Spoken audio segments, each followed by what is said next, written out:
Yes, yes, yes. It is a cast-worthy podcast, and we are back. Three-man crew, episode 274. Today is Sunday, April 27th. I am Big Steve, aka Hello, my name's Steve, on the Instagram machine, joined by EJ, the sophisticated one, and we got VP's green screen in the background. Uh for another Sunday fun day kick off. A lot of fun stuff to cover today, and yeah. But let's start with the week. EJ, how was your week? Anything fun? No, can't Are say. you still, you know, Mhm. yeah, Yep, still domesticated, huh? sure Mm. am. What's the temperature? What's that? What was the temperature this week? It was hot this week. It's hot this week, but it's cold. It's cold. It's been cold the last 2 days though. Hmm. Oh wait, Roots picnic didn't happen yet, right? I've never been. I know, but it's almost like Groundhog Day. So like Roots Had to. picnic happens, and then usually right after that, it gets warm and you start to get single. Well, I keep telling you, theories are flawed because I got in a relationship in the summer, the beginning of the summer, virtually the beginning of the summer, 4th of July. Mm-hmm. I know. So that kind of Fourth of goes July is the against. beginning of the summer. Yeah, basically, It's fine. especially here. It's fine. I'm glad that you're still domesticated because she seems like a good thing for you. You be getting your hair cut. You be showing up for the pod and shit. You're not out there being scumbags on the Lord's Day. VP, Yes, what about there's you? some truth to that. Um, man, this week for me, it went from bad to worse, man. So all week I basically the injury that Jimmy Butler got, I basically have Yeah. the same thing or whatever, but mine didn't happen from falling from 8 feet in the air. Mine happened because I sit down too much. So Oh, I was like, yo, like what the fuck is wrong with my body, dog? Like I'm the one person that's like, hey man, you've been sitting a lot. Now you got a deep buttocks, bruise or whatever. It's like, what the fuck, man? So sitting. so I knew that was coming. But Deep in the buttocks, huh? but yeah, I went to the doc. You They got checked it, it B. out, I'll and they take your word basically for it. say that like she said the name of the bone, like the bone in your butt area. Basically, like I'm sitting directly on it or whatever, and it's Lexington causing like a Steel, huh. huh? Oh. Nothing. It's causing like a bruise or whatever. She said the only good thing is that there's no discoloration. So Mhm. she was like, that means that it hasn't gotten worse or not worse. It's not at like worst case scenario. So at this point, just need to kind of, they have a thing that they call for people in wheelchairs called offloading, where like every 30 minutes to an hour, you're supposed to like shift your weight for a couple of minutes just to stay off of that side or whatever.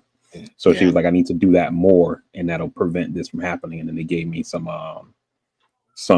ointment to put on it or whatever, something like topical or whatever, to help it with the pain and shit. So, but yeah, and then so that happened, and then last night, or not last night, Friday night, transferring into bed, and I fucking fell. Haven't had a fall in years. Like I mean, like 2017, 2018, something like that is probably the last time I had a fall. Was it a So bad fall? no, luckily, it wasn't a bad fall. So my knee like kind of like was flexed a little bit too much, so it was like hurting my knee area a little bit. But once Yeah. we like extended it out, it was fine. Um, um, the only, I guess, good thing, quote unquote, is that it gave us a chance to use, like, I have a lift or whatever. So like in years past when I fall, you know, like it was like a family affair trying to get me up or whatever. But now that we have the lift, it was just I kind of just was on the floor for a little bit, like gathering myself, once I was ready, you got the harness, rolled on my side, and they put it under me, strapped it up to the lift. Boom, I'm up in the air in the bed, and the whole thing took 5, maybe 7 minutes.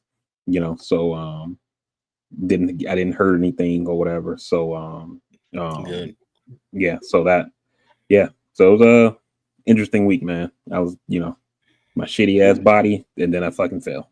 You need to Is get it? an Iron Man suit.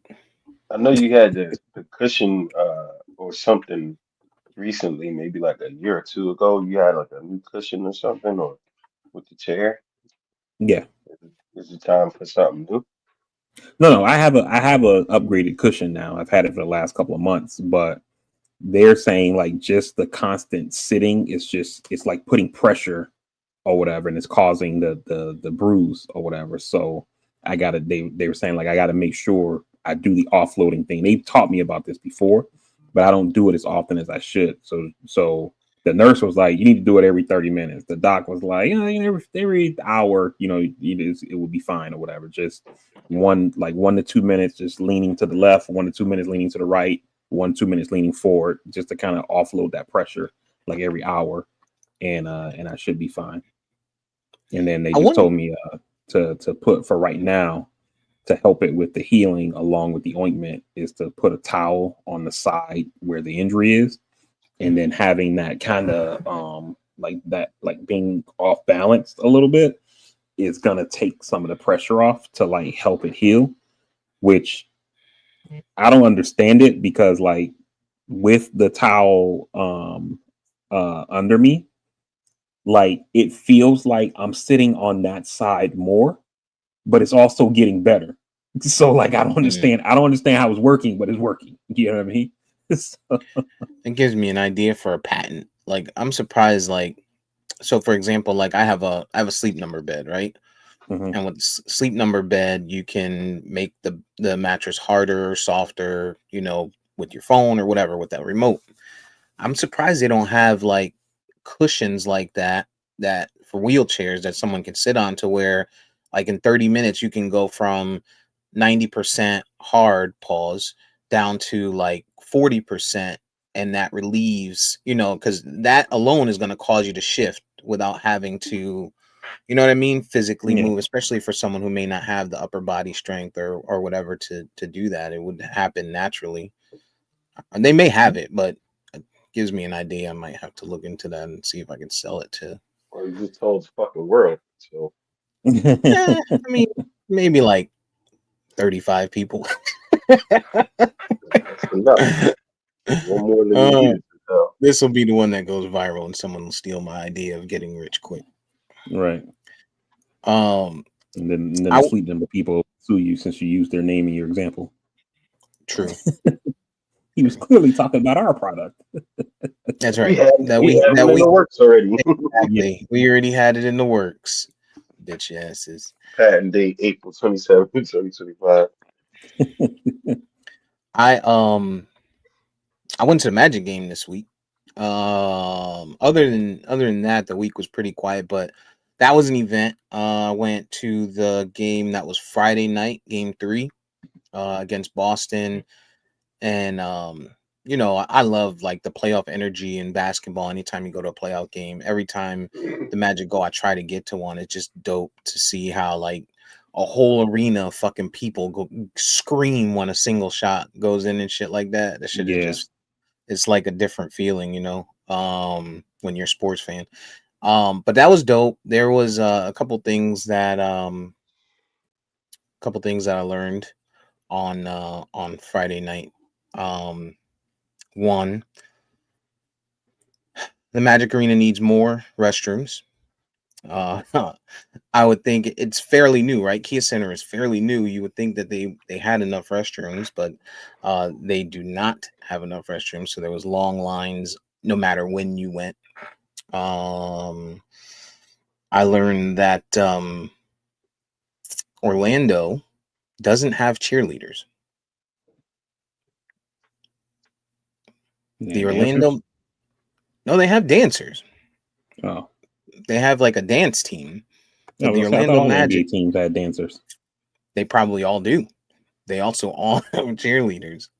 The Orlando Magic don't have cheerleaders. There's no cheerleaders at the game, which was very surprising to me because I've been to a lot of Magic games and there were always cheerleaders there. But I don't know, maybe they went away from it this year or something. But there were no cheerleaders, no pom poms, and the dance team was a bunch of guys. And I don't know the politically correct word for it, but they were studs. The girls were studs, not the guys. I got it. Oh, okay. I thought a lot of teams went away from the cheerleading movement and just the dance Why? teams. I think it's been that way for some time. I mean, they were paying them, so I mean, you know, these owners find ways to cut money and be cheap. Yeah, that I always found that part to be like crazy work that the cheerleaders and stuff don't get paid. Like that's insane to me.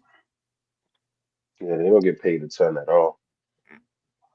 Some of them do.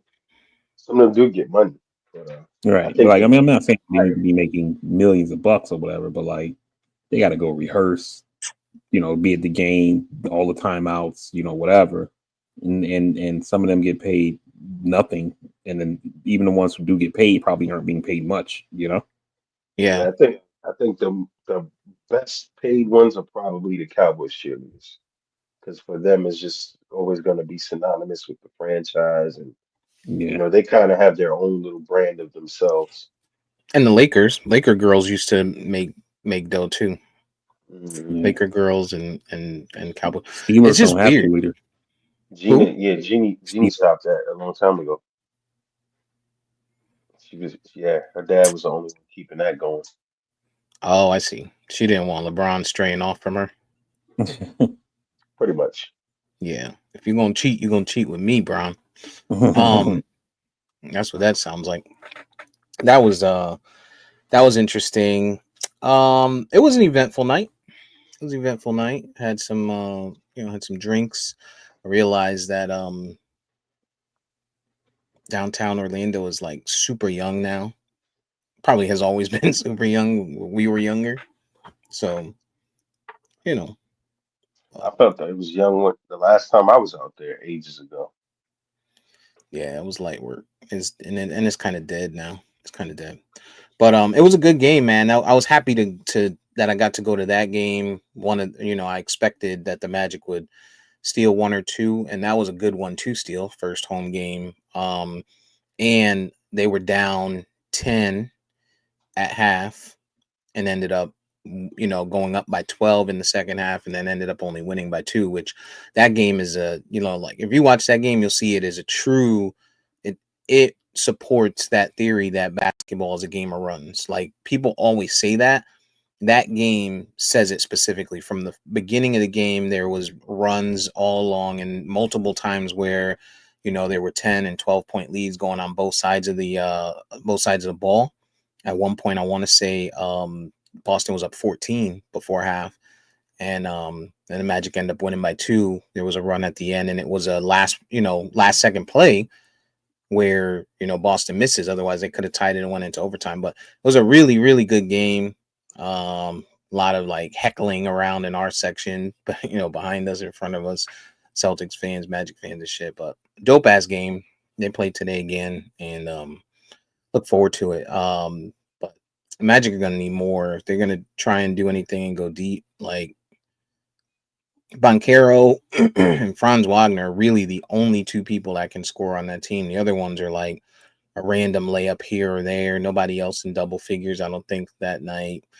And you just see the difference in Boston having so many different options from Porzingis to um, Derek White, and then you got their big guys and Jason Tatum, and which dog between every stoppage of play, this dude's talking to the refs. Every single stoppage in play. Like this dude is man, he's worse than anybody I've ever seen, yo. Like I like we've talked about it. We've talked about they get bad calls and shit.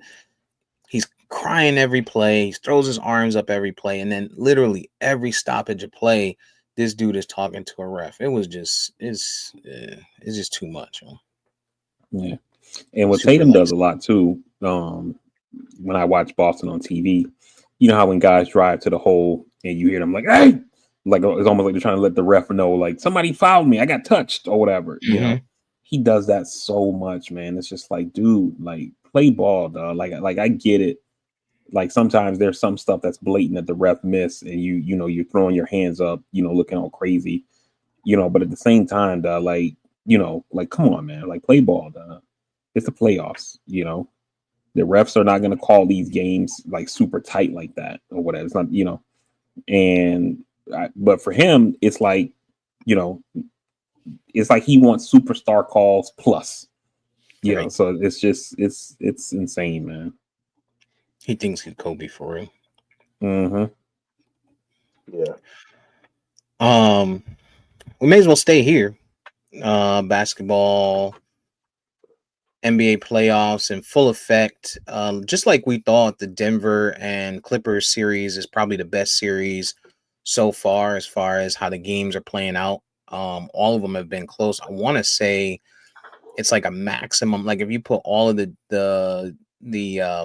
differentials at the end of each of their games so far, it's not more than 15. Like last night was two. I think the first game was two. Mm-hmm.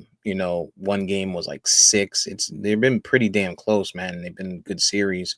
Um, and Golden State, man, Steph Curry last night looked like a monster. I don't know if you guys saw that, but he had a great performance last night, commanding the ball, making some big shots. Anything in the playoffs that has stuck out to you guys or changed how you think things are going to go for the rest of the playoffs? For me, man, on the West, on the East, I think I'm still pretty comfortable with what I thought would happen. I still think Boston gets the Orlando series. Cleveland's gonna kill us tomorrow and finish us off. And but I think Boston probably still comes out of the East. I thought the Lakers would be looking a lot better in the West, and I mean they're not playing bad, but they're losing, and so it don't matter if you're not playing bad, you're still losing. So Mm-hmm. that's kind of been surprising to me. And I mean we know that Ant and them boys can get strappy and make things happen in the playoffs. We've seen it last year, but with Luka coming to the Lakers, I thought they would be a lot better in the playoffs, especially since um something that you've seen.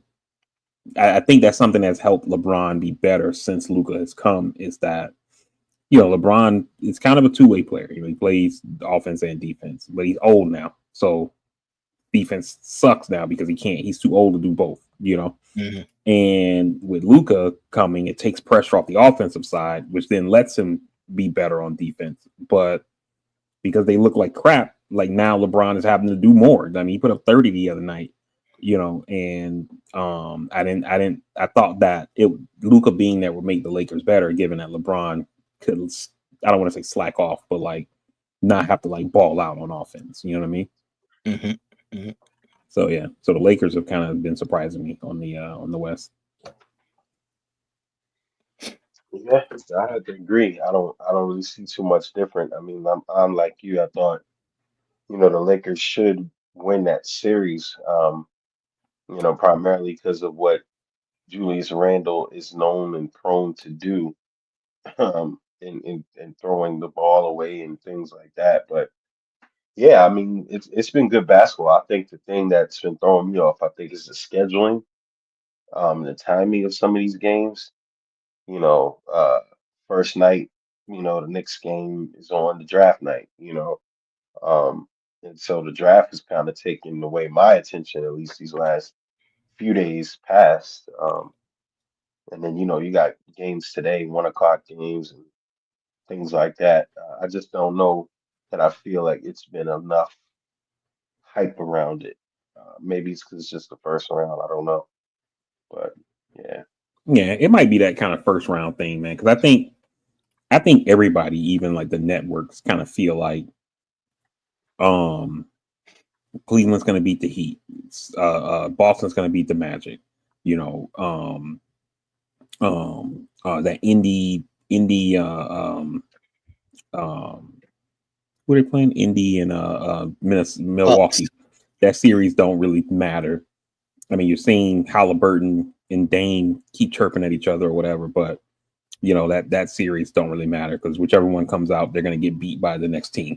Oh, so I think for the East, they're more concerned about the second round in terms of matchups with who do the Knicks get. I think y'all get whoever comes out of Cleveland, Miami, right? I'm not sure. Knicks No, get the winner of Celtics and Magic.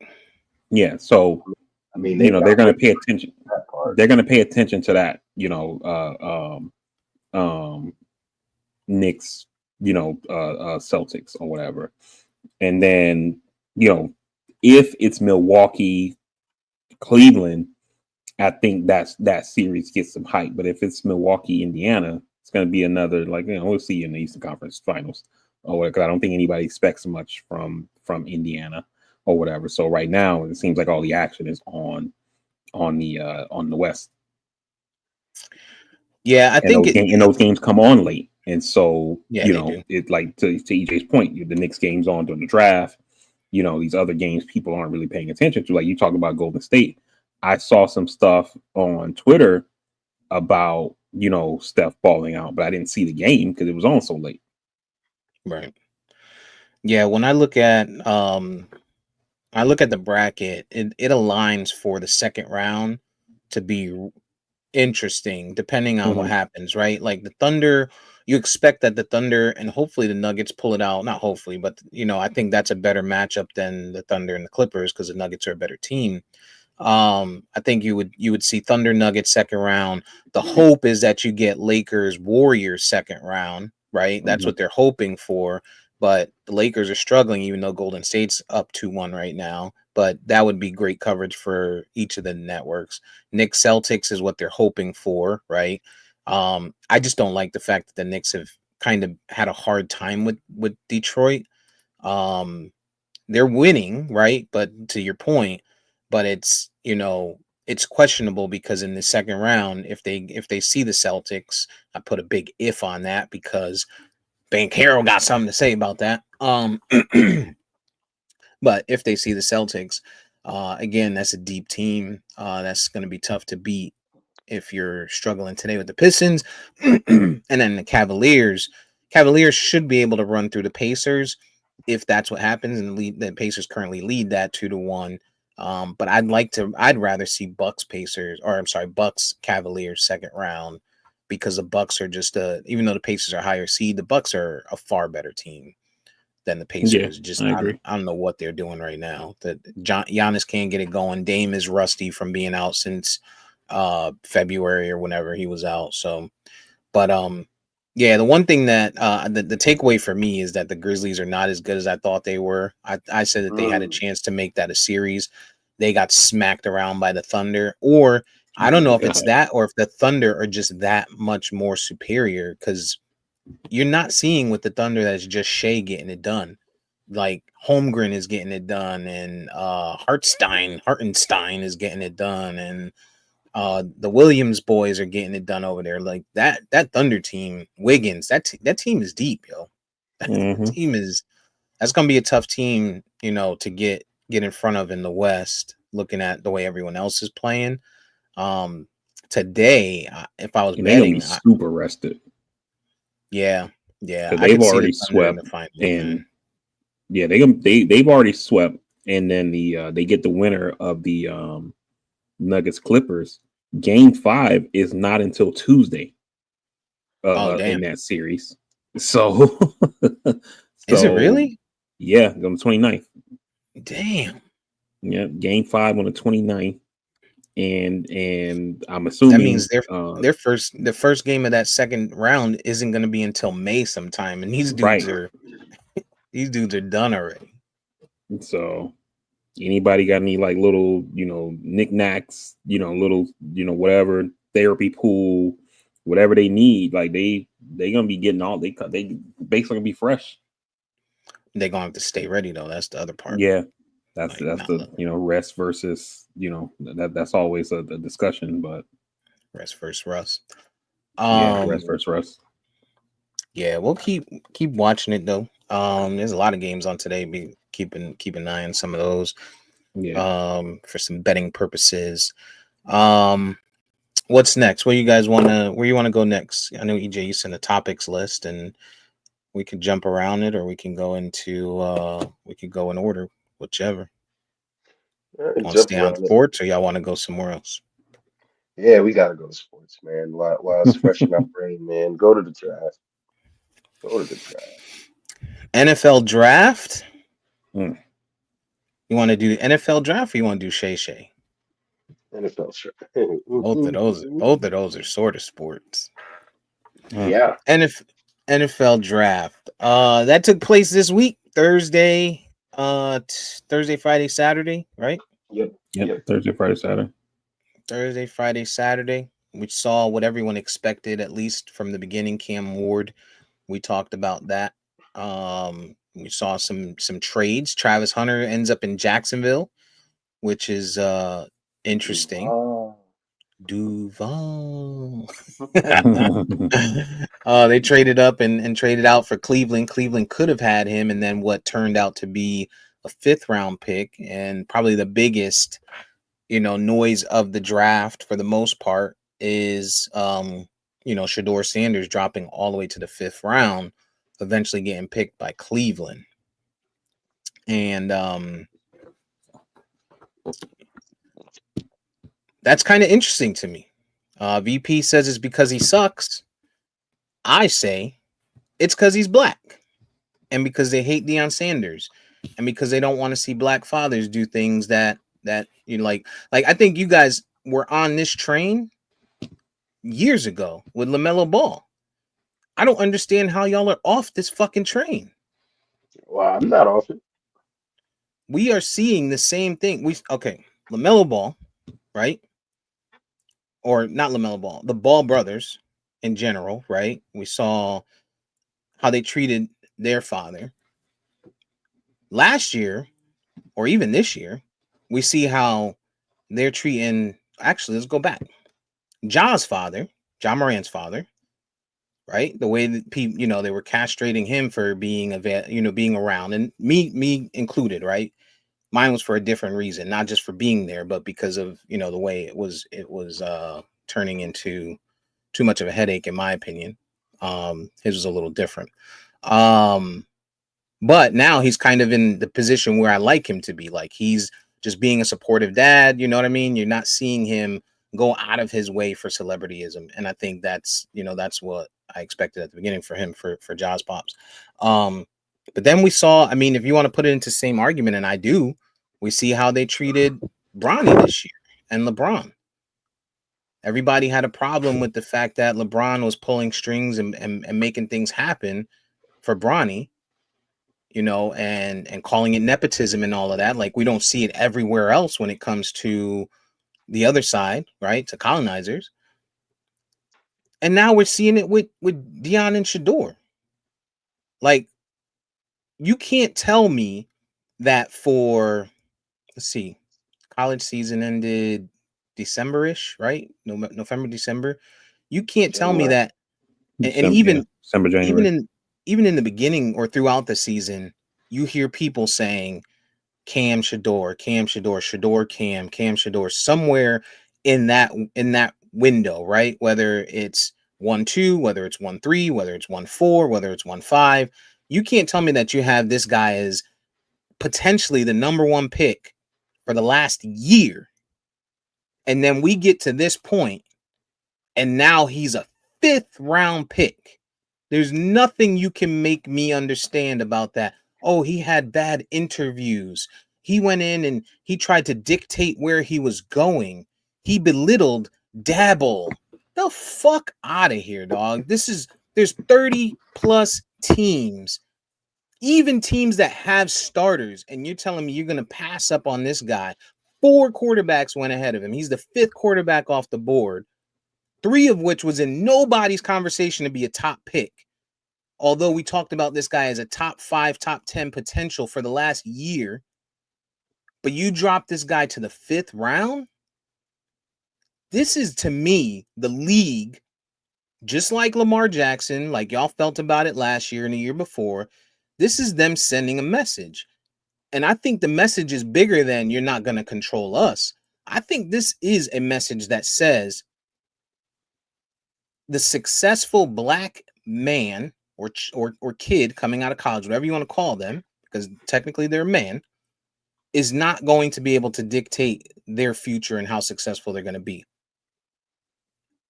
I feel like I, they looked at it and they said, and you can tell me how you take it. Aside from, I know you're saying that he's not that good, but when you talk, you can't bring talent into it and then look at these other 3 guys that got taken ahead of him. You can't tell me that his father played a part in it, but be okay with Eli Manning's situation. Fuck that. Go back to 1983 with John Elway's situation. John Elway was supposed to go to the Baltimore Colts and didn't want to play with them because they were no good and said he would play baseball. And his father didn't like them. And he ends up in Denver. So you can take it all the way back to then. You can't tell me that now Dion is too involved and it's going to turn into a celebrity situation. Come on, man. You got me fucked up with that. so let me say a couple things. Um, First, I think that it's misleading to talk about the 32 teams, and I know you put that caveat in there. Other teams, whatever. A lot of teams in the NFL right now believe they have their guy. So Shador was never an option for them. There's only a handful of teams where drafting Shador was an option. I mean, I can see the Dolphins doing, even though we quote unquote have our guy, just because Tua's injury situation or whatever, right? But besides those handful of teams like Pittsburgh or Cleveland, where he eventually ended up, New Orleans, it was like what 5, 6 teams maybe where it made sense if they drafted him. So really, it's not Seattle. 32 teams. Yeah, Seattle. I'm not thinking of all on the top of my head, but it was like 5 or 6 teams where they're either they don't have their guy right now. They got a bridge, or they're going to be in the market soon. So it could make sense for them to just go ahead and pull the trigger now. But it's not all 32 teams that passed on him. Obviously, all 32 teams passed, but all 32 teams didn't need a quarterback. You know what I mean? So I think that that's misleading to say like all 32 teams were colluding or whatever, because all No, 32 no, teams didn't need a quarterback. no. I don't. That You that's didn't say that. colluding, but I'm saying the Well, media narrative is that there's some but that's an collusion at play. argument for the 1st round. That's not an argument for the 4th round, dog. You're talking about a 4th round quarterback, which people are saying are 1st round talent. I don't care if you think you have your guy. It's different if you have your guy. Fifth, Like you have, fifth round. yeah, I was gonna say it. He got taken in the 5th, but they passed on him all the way through the 4th round, right? At the Right. 4th round, I think there's at least 25 to 30 teams that you can't say if you don't have Joe Burrow, if you don't have Lamar Jackson, if you don't have, even Dallas. If I'm Dallas with the injuries that we have, you don't know what the future of Dak looks like, even though there's a contract there. Backup. Grab this guy as a backup as a future situation. You can sit him for 2, 3 years and then have him start. Go ahead. I see your argument for it not being 32 teams. I think that's a great argument for the 1st round. You can't use that as an argument for the 3rd and 4th round, in my personal opinion. For me, right? As a guy who watches probably more college football than anybody on this panel consistently, you know, Caleb Williams was taken number one overall last year. And for the last 2 seasons, Shador and Caleb were the two top quarterbacks in college. Statistically, and any other measurable you can be given, and for Caleb to go number one and Shador then come into this season, be again in the top five, top three conversation, top two conversation, along with Ward, who, when he's played against other people, and I always tell people quarterbacks don't play defense. But there have been other quarterbacks that have looked good or just as, or better in certain instances. For Shador to have been ranked as high as he was on everyone's draft boards, to VP's point about the few teams that needed quarterbacks, the Giants, you're simply letting the league know exactly who you are and what you are. You signed these two black quarterbacks now. And I don't know why you did that. It doesn't make any sense to me in the scheme of things right now because both can potentially start for you. And you not only passed up on the kid, right? You not only passed up on Shador the first go round. Sure, you got Abdul Carter. Okay, cool. Good for you.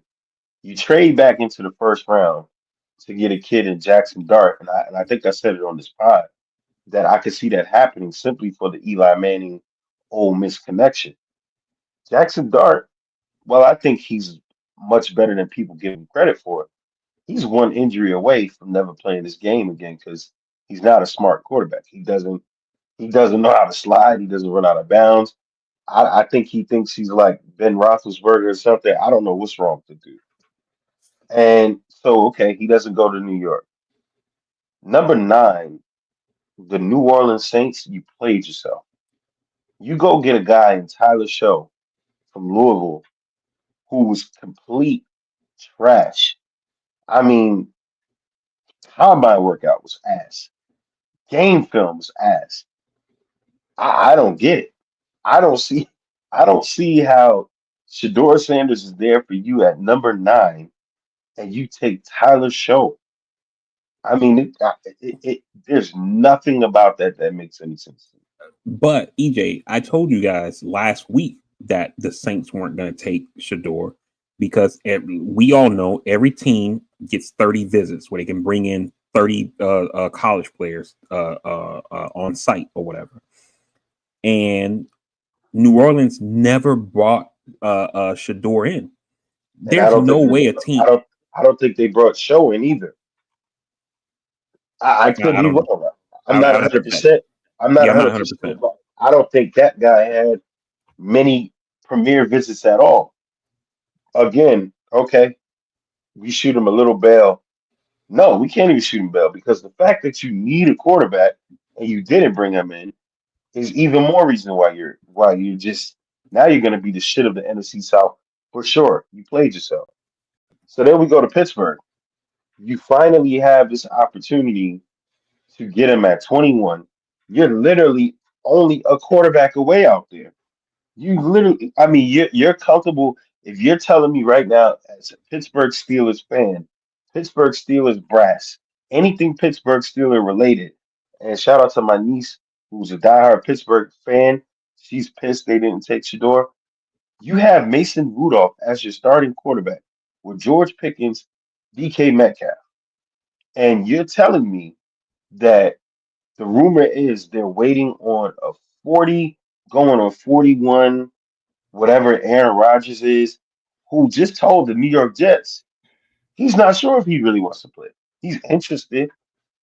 So this guy who's immobile, who looked completely off last year, who forced passes, who alienated his receivers in Pittsburgh, mind you, when he said Mike Williams didn't go to the red line when he just simply underthrew Mike Williams. Cool.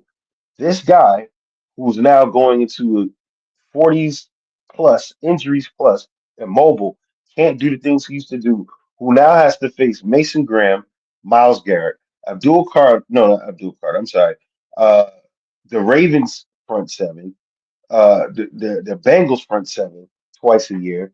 This is who you're banking this season on. You played against him in your home city last year. You watch him be up 15 points and then decline after he threw a errant interception the entire game. And this is who you bank your franchise on. Shame on you. Shame on you. It's a complete travesty. This was the NFL's way of humbling the Sanders family. This was this was the NFL. They don't have Justin Fields They anymore. don't have Justin They Fields. don't Justin have Fields Justin is a Fields Jet. anymore. Justin Justin Fields for Fields the is a Jets. Jet. Um, and so again, this is the league's way of looking in the face of that brash, arrogant Deion Sanders. Look, and a lot of people want to say, he brought it on himself in the way that he carried meetings and he did this and he did that. And everyone says he did nothing different than anyone else did. And the crazy part is, everyone that has anything bad to say about him has been anonymous. And they really didn't say anything at all. They never said he was rude. They never said he had any issues. None of that type of stuff. None of that type of stuff. He's never been arrested. Doesn't have any, issues like a Baker Mayfield did coming out. He didn't have the Joe Mixon issues coming out. All of this seems to me, and all of this spells to me, is that Deion Sanders and your son, we had to teach you a lesson. And I think Cleveland, even in Cleveland, you go and take Gabbert in the third round. You played yourself. Why did you even waste the pick on doing that to come back 2 rounds later and take Shador, who's better than Gabbert? You got a 39-year-old quarterback in Joe Flacco, who shout out to Joe. He's still playing, he's still Iron Man. I could dig it. You still got Deshaun Watson, who you owe a million moons of money to, who you don't know his status. And so you take Shador, shout out to you for taking Shador in the fifth round. But I mean, I don't get it. I don't get it. And this is a travesty on the league, man. No So way else to say it. one, I looked it up. The Saints did bring in Shook or Show, So however you say his name. They Tyler did bring Show, him in for an interview. They brought in him and Quinn Ewers from Texas, the guy the Dolphins ended up drafting. who's better than Show. So But maybe just New Orleans just doesn't know anything. I don't know.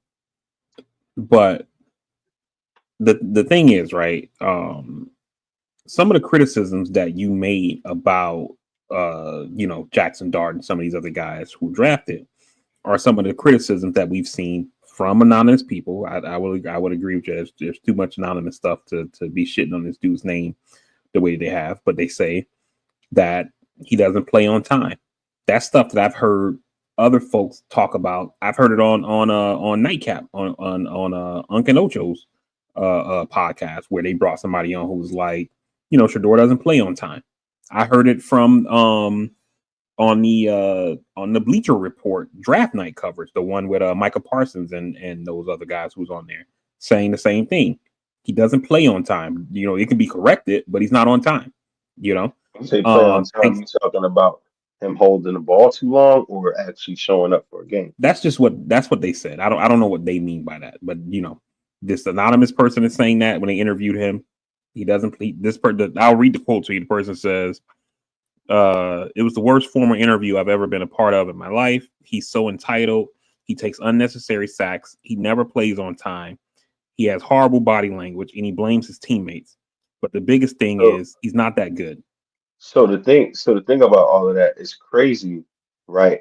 How they go from he's so arrogant, he's this, he doesn't play on time. Like that shit just sounds crazy to me.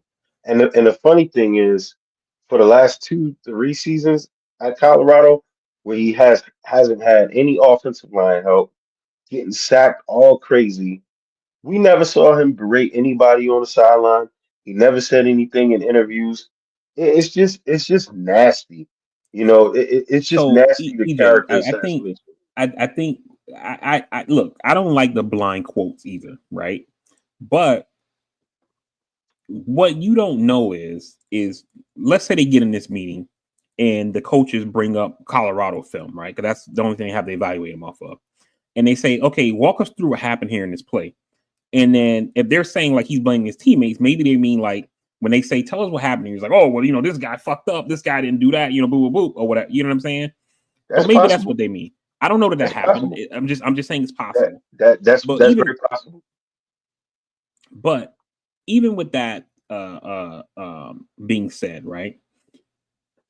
In my mind, I look at the Shador thing like because one, Steve said it when he did his intro into this topic that I've been saying for a while. I didn't think Shador was that good. I thought he was a bit overrated. You know what I mean? I've been alone on that in this podcast and apparently in most of the country. You know what I'm saying? But I've been there, right? And so if some of these teams, the ones who needed quarterbacks, felt like I felt that this guy is not the guy, he's not a starter, then to me, that justifies not picking him in those first few rounds.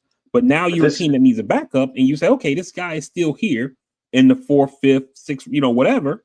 That's where you go get your backup. You don't go get a backup in the second round. the only reason I push back on that, and you are entitled to have that feeling, and I felt that way about Caleb Williams last year, right? Exactly. Um, but what I wouldn't do is in a quarterback class. I also said I don't think Caleb's going to be that good, but I also didn't think there was anybody that should have went ahead of him in that class. Here's the thing: when you look at this class, you can say you don't think Shador is that good, but there's literally only one other guy that you can say unequivocally by looking at all the measurables, looking at everything else, that is better. For New Orleans, sure, you didn't bring him in. That doesn't it doesn't justify your actions because you not bringing him in makes no sense.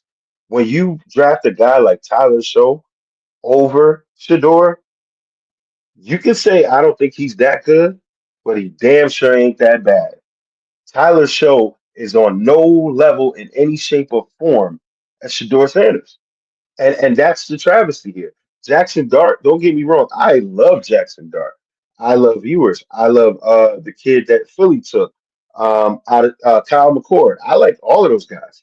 Neither one of them are better than Shador. And So for I've never said that. I've never said any of those yeah, quarterbacks other than I know Cam. you. I know you're not. I know you're not. But what I'm saying is, if I'm a team and I'm taking your logic and I'm saying he's not that good, the only thing I can say he's not that good on is that he's not that much better than Cam Ward. I can't say he's better than, like Steve said, those other three guys that got drafted ahead of him. That is insane. And let me just make let me because I didn't finish earlier or whatever before you went on your long thing. To Steve's point about Dion and all this kind of stuff like that. The point that I made in chat about Dion, like I'm fine with fathers, mothers, whoever the guardian is or whatever, father, mother, grandparents, whatever, advocating for their kid, whatever, whether it's the Ball family, the Mannings, whatever. Like I don't give a shit or whatever. Like people love their kids. To them, their kids are the best, even if they're not. So that's neither here nor there to me. But what I think the difference is in Dion's situation, right, is that when you look at a guy like I can't LeVar Ball, that's his name. This guy was very outspoken, right? But this dude is being invited onto platforms to speak. He goes on, Facebook or wherever he would make comments or whatever, and that stuff got picked up just because, you know, it kind of, he was it was almost like a car wreck. You can't look away, right? The difference in the Shador situation from all those other families is that Dion is an active coach at a D1 school, right? So you draft Shador, who's already basically, kind of a celebrity quarterback, right? You bring in a celebrity backup. Every situation where your quarterback fucks up, right? If you're Seattle, if you're, the Giants, whoever took him, right? Cleveland, let's say Shador makes the active roster. Deshaun Watson goes out there and plays like shit. Hey, Kevin Stefanski or whoever the hell the coach is over there now. How come you didn't put Shador in? Oh, well, we still blah, blah, blah. How come you didn't put Shador? On Saturday or during the week when Dion gets interviewed and they say, hey, Coach Prime, what did you think about them not putting in Shador? And he's like, look, I watched that game. And I got a lot of respect for Deshaun Watson, but the dude ain't playing that good. And they got Shador sitting right there. Hey, Kevin Stefanski, Dion said, you're fucking up as a coach by not playing Shador. Like, what are your thoughts on that? You can't tell me that any coach wants to deal with that shit of constantly being asked about their backup quarterback. There's a saying in sports. I don't know if you're familiar with this, Steve. You probably are, but I'm pretty sure EJ is that the most loved guy on the team is the backup quarterback because all fans are like, how come we didn't put him in?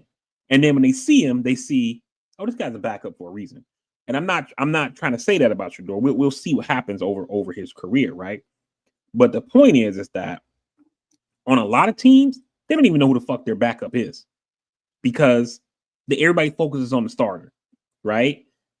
But on this team, wherever he landed, in this case, Cleveland, Everybody knows who the backup is, and the media, the backup's father, social media, fans, all of them are going to be saying, why? Why didn't you do this? Why didn't you do? And coaches, we all know coaches hate quote unquote distractions.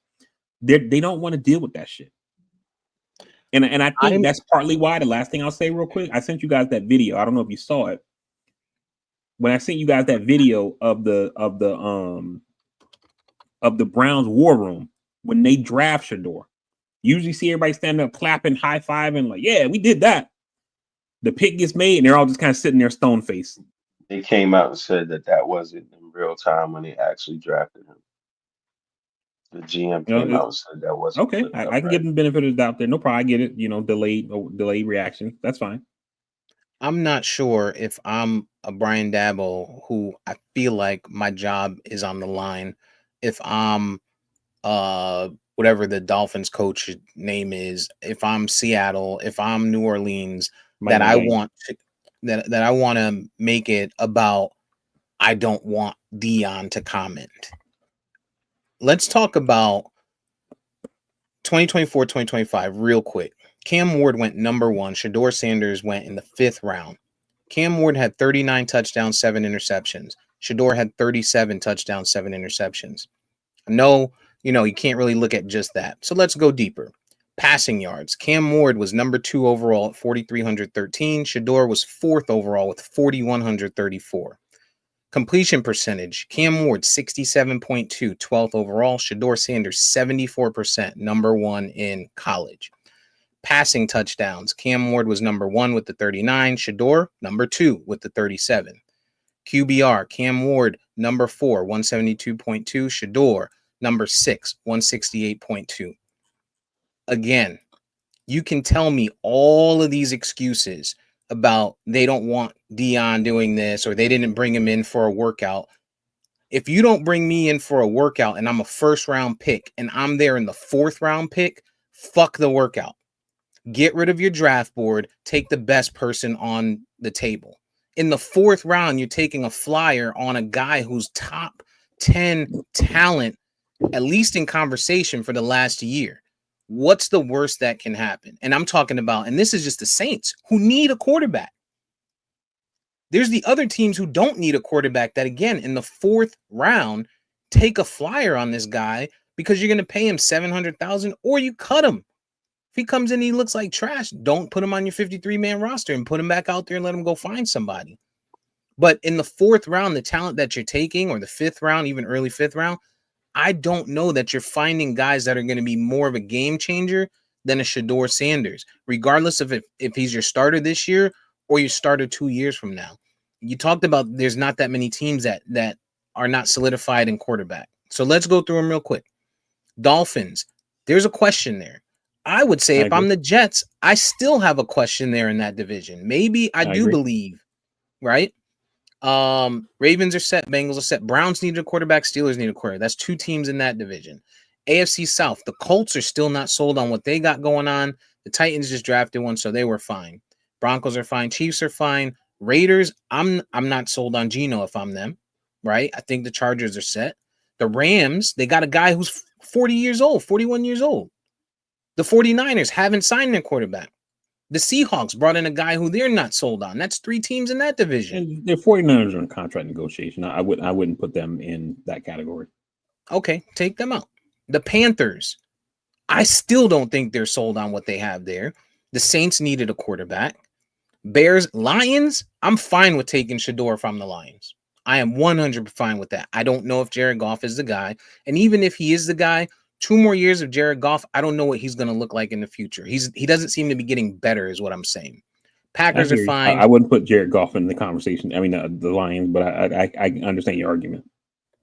Packers are fine. Vikings are fine. Cowboys in the 4th round, I'm taking Shador. Giants, we already know what happened there. Eagles are fine. Commanders are fine. So there is a good number of teams that the Eagles took Kyle McCord late, and they took some right. So again, I don't see again. For me, I think this might even be beyond just the NFL. This might be beyond that. Like I think there could be a bigger picture here.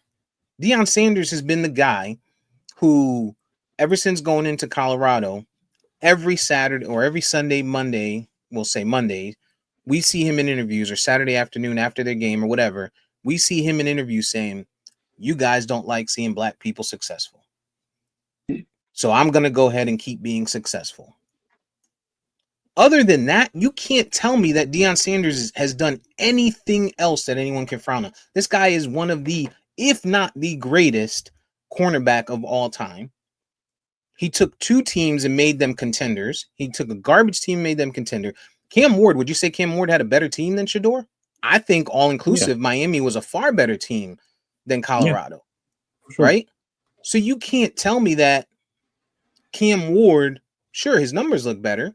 Maybe, people who watch tape, these guys are professionals. Maybe they're saying he looks better when they're watching the tape.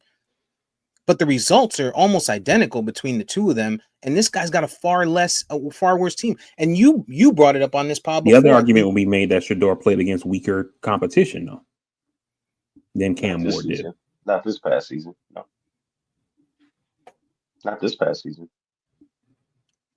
Do you think that Shador Sanders has a higher ceiling than Bo Nix? Two different draft classes. I get it. I would say yes for two reasons.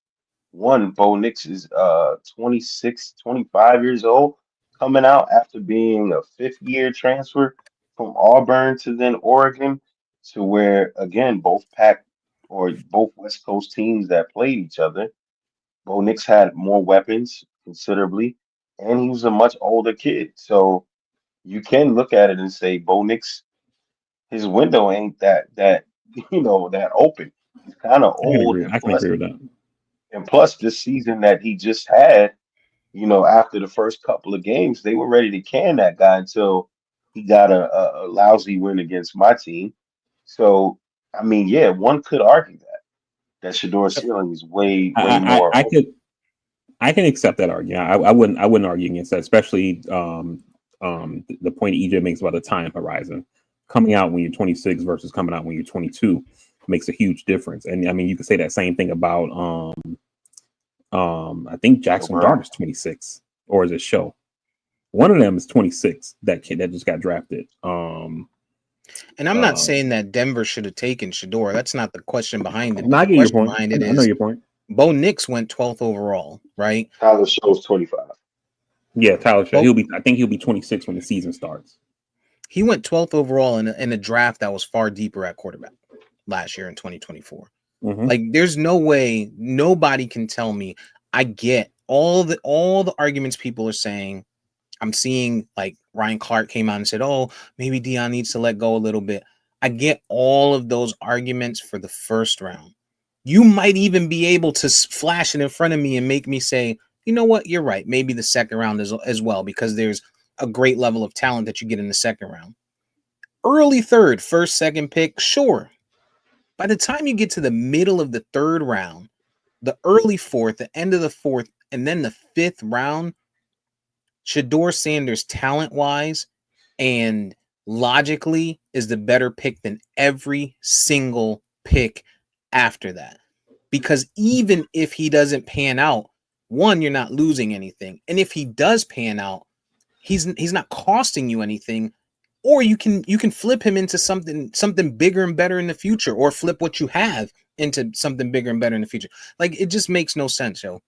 But it makes no sense. I wanted to address VP's long soliloquy about Deion and his involvement. Deion, of any other parent that's been involved with his kids, has been the most silent about his kids.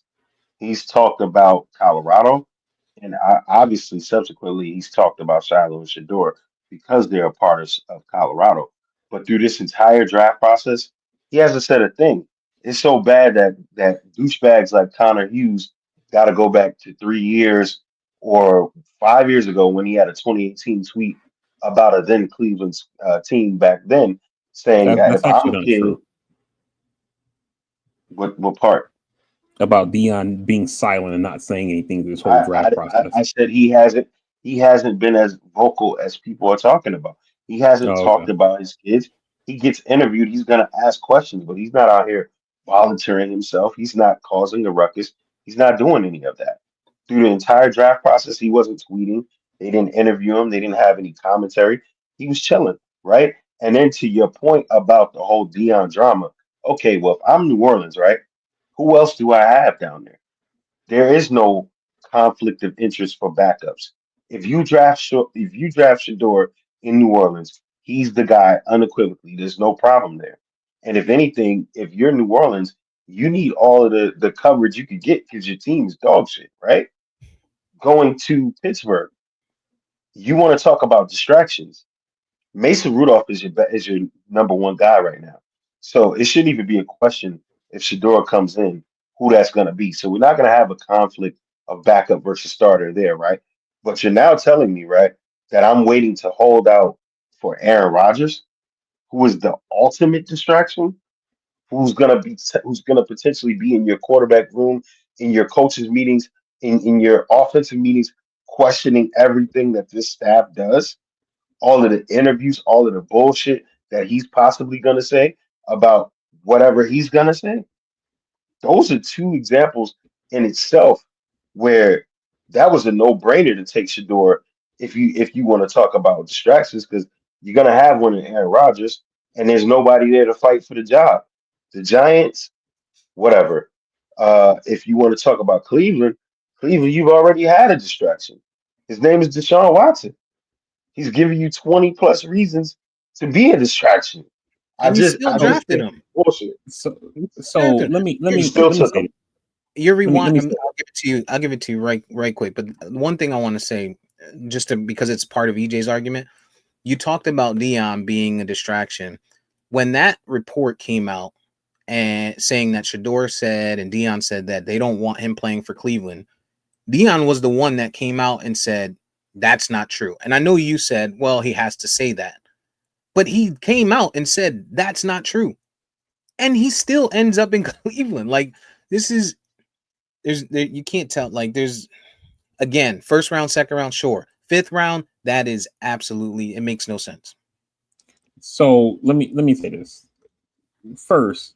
I've been on record on the pod when we went through the draft saying I thought he would go to Pittsburgh. I don't think that he's that good. I don't think that he's a starter in the league, but I think he probably should have got drafted based on what we see in all the pre-draft rankings and things like that from these folks who are experts, right? But I don't think he's that good. So even if he had got drafted, I don't think like he was going to be some, world beater, game changer for whoever took him or whatever. Mm-hmm.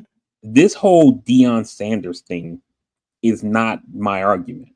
Like I only brought it up basically to make the point of what teams could possibly be thinking. Because I don't necessarily care about that, right? My whole thing is that Shador is not that good. And the two biggest criticisms of him going into this draft, not just from anonymous sources, from people who do these predictions and make these lists and mock drafts, etc., is one, his arm strength, and two, he takes too many sacks, right? And to Steve's point about the records and his completion percentage and number of touchdowns, interception ratio, all that kind of stuff like that or whatever, it's why I brought up in the chat about Ken Dorsey, because Ken Dorsey had a way better college career than Shador Sanders, right?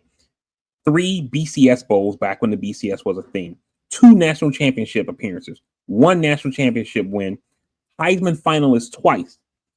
And when he came out the year after a national championship loss, he went in the 7th round. Why? Because of But no one concerns ever thought about his arm strength.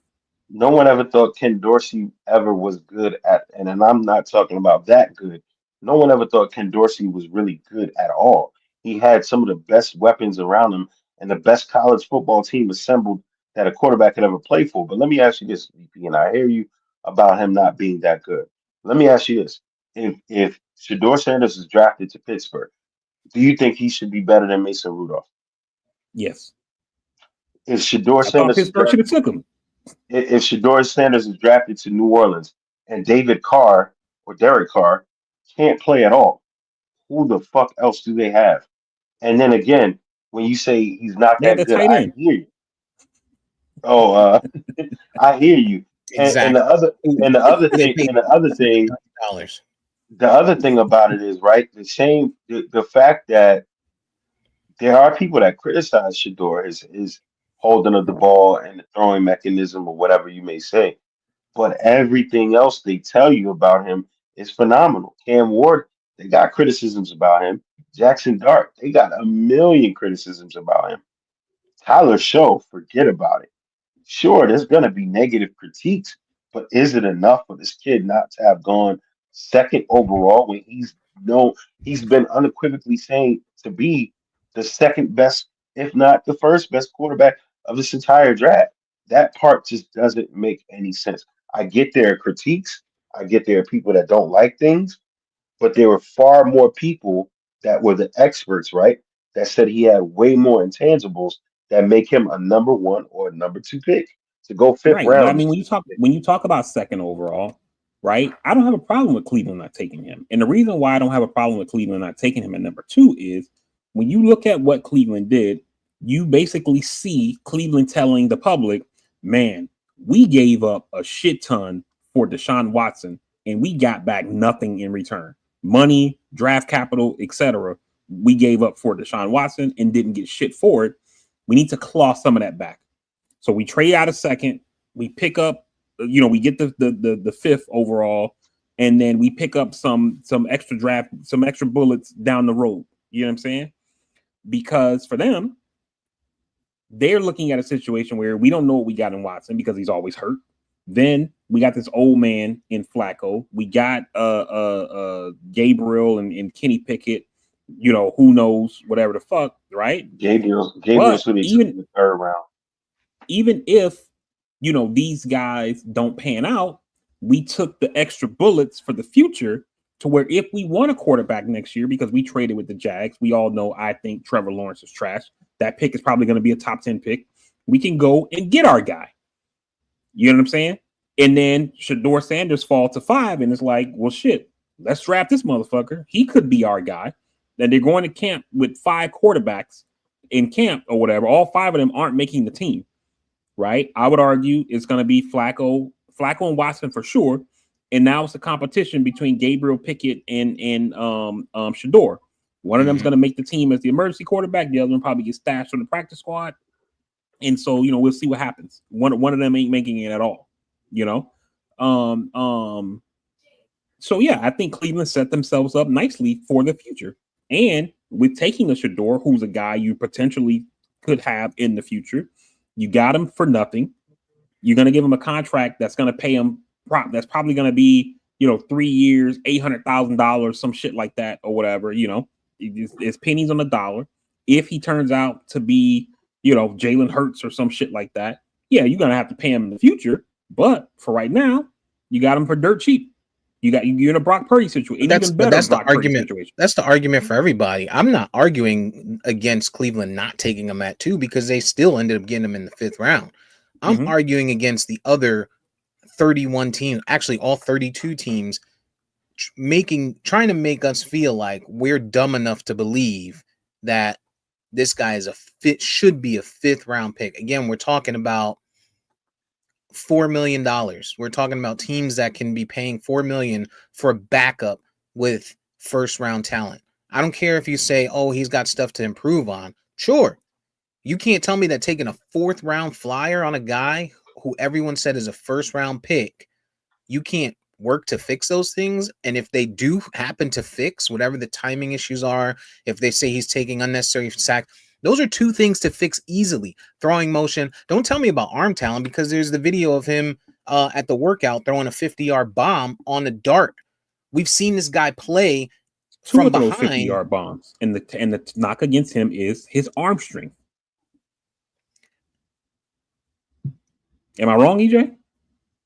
But Tua is still a starting quarterback in this league who, mind you, came in the league with damn near a career-ending injury. Shador's been healthy.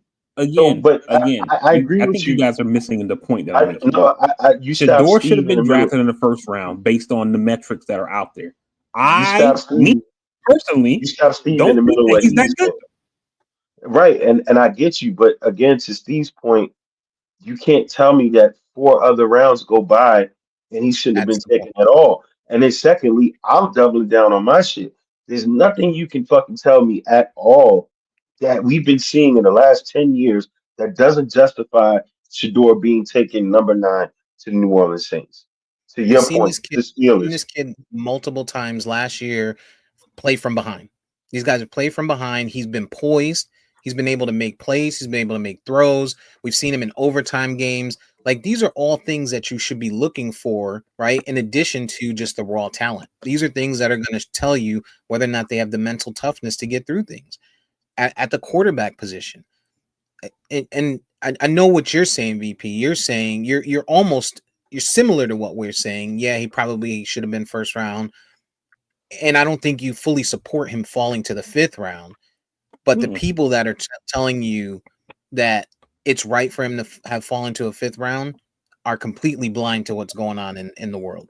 This is Can I- this is beyond just the fact that he's Dion's son. This is beyond the fact that he doesn't have arm talent. This is beyond the fact that he had a bad interview. Like a bad interview doesn't shit. We see Aaron Rodgers tell these people that he goes and does peyote in the fucking offseason, drugging himself up to make mental decisions. Like what the fuck are we talking about here?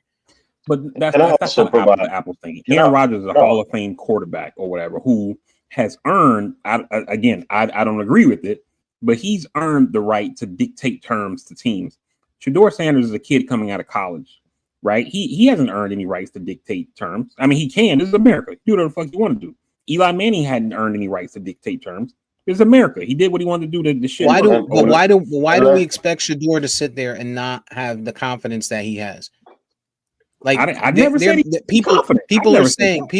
people are saying the point arrogant. where they're calling him arrogant and saying the point where he shot himself in the foot is where they asked him why should they take you first overall, and he said, if you want to win you should take me first overall.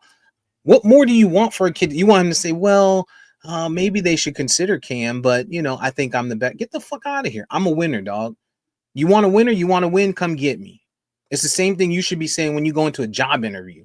Like, there's no difference. I don't care if you're a football player, if you're interviewing to be a fucking bagger at Publix. Why should I hire you as a bagger? Because I'm the best damn bagger you're going to ever have. And I'm going to turn from a bagger to a cashier to the CEO. And that's my goals in the next 5 years. Like, if you're not Can Right. I? having that conversation in Can I? any Can I? interview, there's a problem. Can I interject real quick before VP says anything? I just want to also say, right, because his argument is Shador is not that good to him, and I get it. VP's also saying he should have went first round by any other standards that we've known the draft to be, right? When you look at Tyler Show, he's been in college since 2018. Started at Oregon, where he played 3 games. Played at Oregon for the next 2 seasons, totaling not even more than 15 games. Then he goes to Mhm. Texas Tech for 2 years, plays 4 games. No, 3 years. I'm sorry. Doesn't even have a full season under his belt. Last year was his first time actually playing in a season, 12 games. He's only thrown for 31. He threw for 3,195 yards last year, 23 touchdowns and 6 touchdowns. He's had in his whole career since 2018 the same amount of touchdowns that Shador has had within 2 seasons. Was Justin Herbert. It's nasty. And that guy went number 9 to the New Orleans Saints. And he was probably not even a projected, I would argue he might not even have been a top 10 projection in this year's draft. It's criminal. It's criminal. I think there's gonna be a lot of people that are gonna have to backpedal. There's a lot of people that are gonna have to walk their words back. The problem though that we're gonna have now is it's gonna be even harder because now you got Shador sitting behind these guys, and if you're just gonna play audio while I'm talking from another podcast. Sorry, I thought I was playing that in my headphones. I thought I was playing it. I thought I connected the Bluetooth. My bad. I did connect the Bluetooth, but apparently it's not connected. My bad. I apologize. I don't even know what I was saying now. But anyway, Shador's sitting behind 4 people. We may not even get a chance to see this kid. You know what I mean? Like I because think you will. people had personal vendetta. Like I think we will, but there's a chance, right? Like there's a chance that, to you guys' point, they're paying Deshaun Watson billions of dollars at this point, right? Essentially, right? If you put it into the grand scheme, the value that they've gotten back from him, the return on investment makes that $1 billion purchase, if not more. And if nothing else, I'm taking Shador to fill seats. Like if I'm any one of these other teams, I'm taking Shador. Like EJ said, the Saints. I'm taking Shador because he's going to fill seats there. We have a need in addition to that, but he's definitely going to fill seats better than Show. Like, come on, man. Yeah, listen, man. Tyler Show going to New Orleans is maybe Y'all one of the got most criminal things I've ever seen in the Yeah, modern man, I draft. get it. Teams make stupid draft choices, right? I mean, Daniel Jones got drafted from Duke to the Giants. You know, Mitch This is Trubisky. beyond teams making a bet. This is You what I'm know, saying. This is beyond the teams no, I'm making talking about like bets. the Tyler Show thing. I'm not talking Oh, about I got you. Shador or whatever. But you know, teams This is reach worse for than Lamar. players. This is worse than Lamar Jackson to me. You guys had But this whole thing about Lamar Jackson. To me, this is 10 times, 100 times worse than Lamar Jackson. Personally, my opinion, this is not owners showing something. I think this is beyond owners. I think this is just a sports world and basically trying to reset and say, look, this is the climate that we're in. We lived in a specific climate for 4 years where we had to be politically correct. We don't have to do this anymore. So we can show that we don't give a shit about these black kids. And they're making money in the league. They're gonna come over here. They're gonna have demands. They're already living a good life. Like that's also part of, I think what determines some of this is these guys with these high NILs going in. You said it in the chat, VP. People used to do this for a dream and because they were getting life-changing money that could change their family dynamic forever, right? Well, some of these kids are getting it in college, Shador being one of them. You know what I mean? So maybe that plays a part as well. And maybe that's something that the league is trying to show, like, hey, maybe we don't think this is the best thing. Maybe the NIL numbers need to go down a bit because these guys they're not coming in with the fire in their belly that we want them to have. I don't know. But I do think that this play is bigger than he wasn't that good so or let his me dad. ask you this. Let me ask you this on the Shador thing. One of the reports I saw talked about. That's why I brought up the thing about dictating terms. Talked about there were meetings that Shador went to where they brought him in for the 30 visits or whatever, and he's telling teams, yeah, if you draft me, I need this. It needs to be like this. This is what I want. This kind of offense, boo, boo, boo, all that kind of thing like that, right? Do you think that?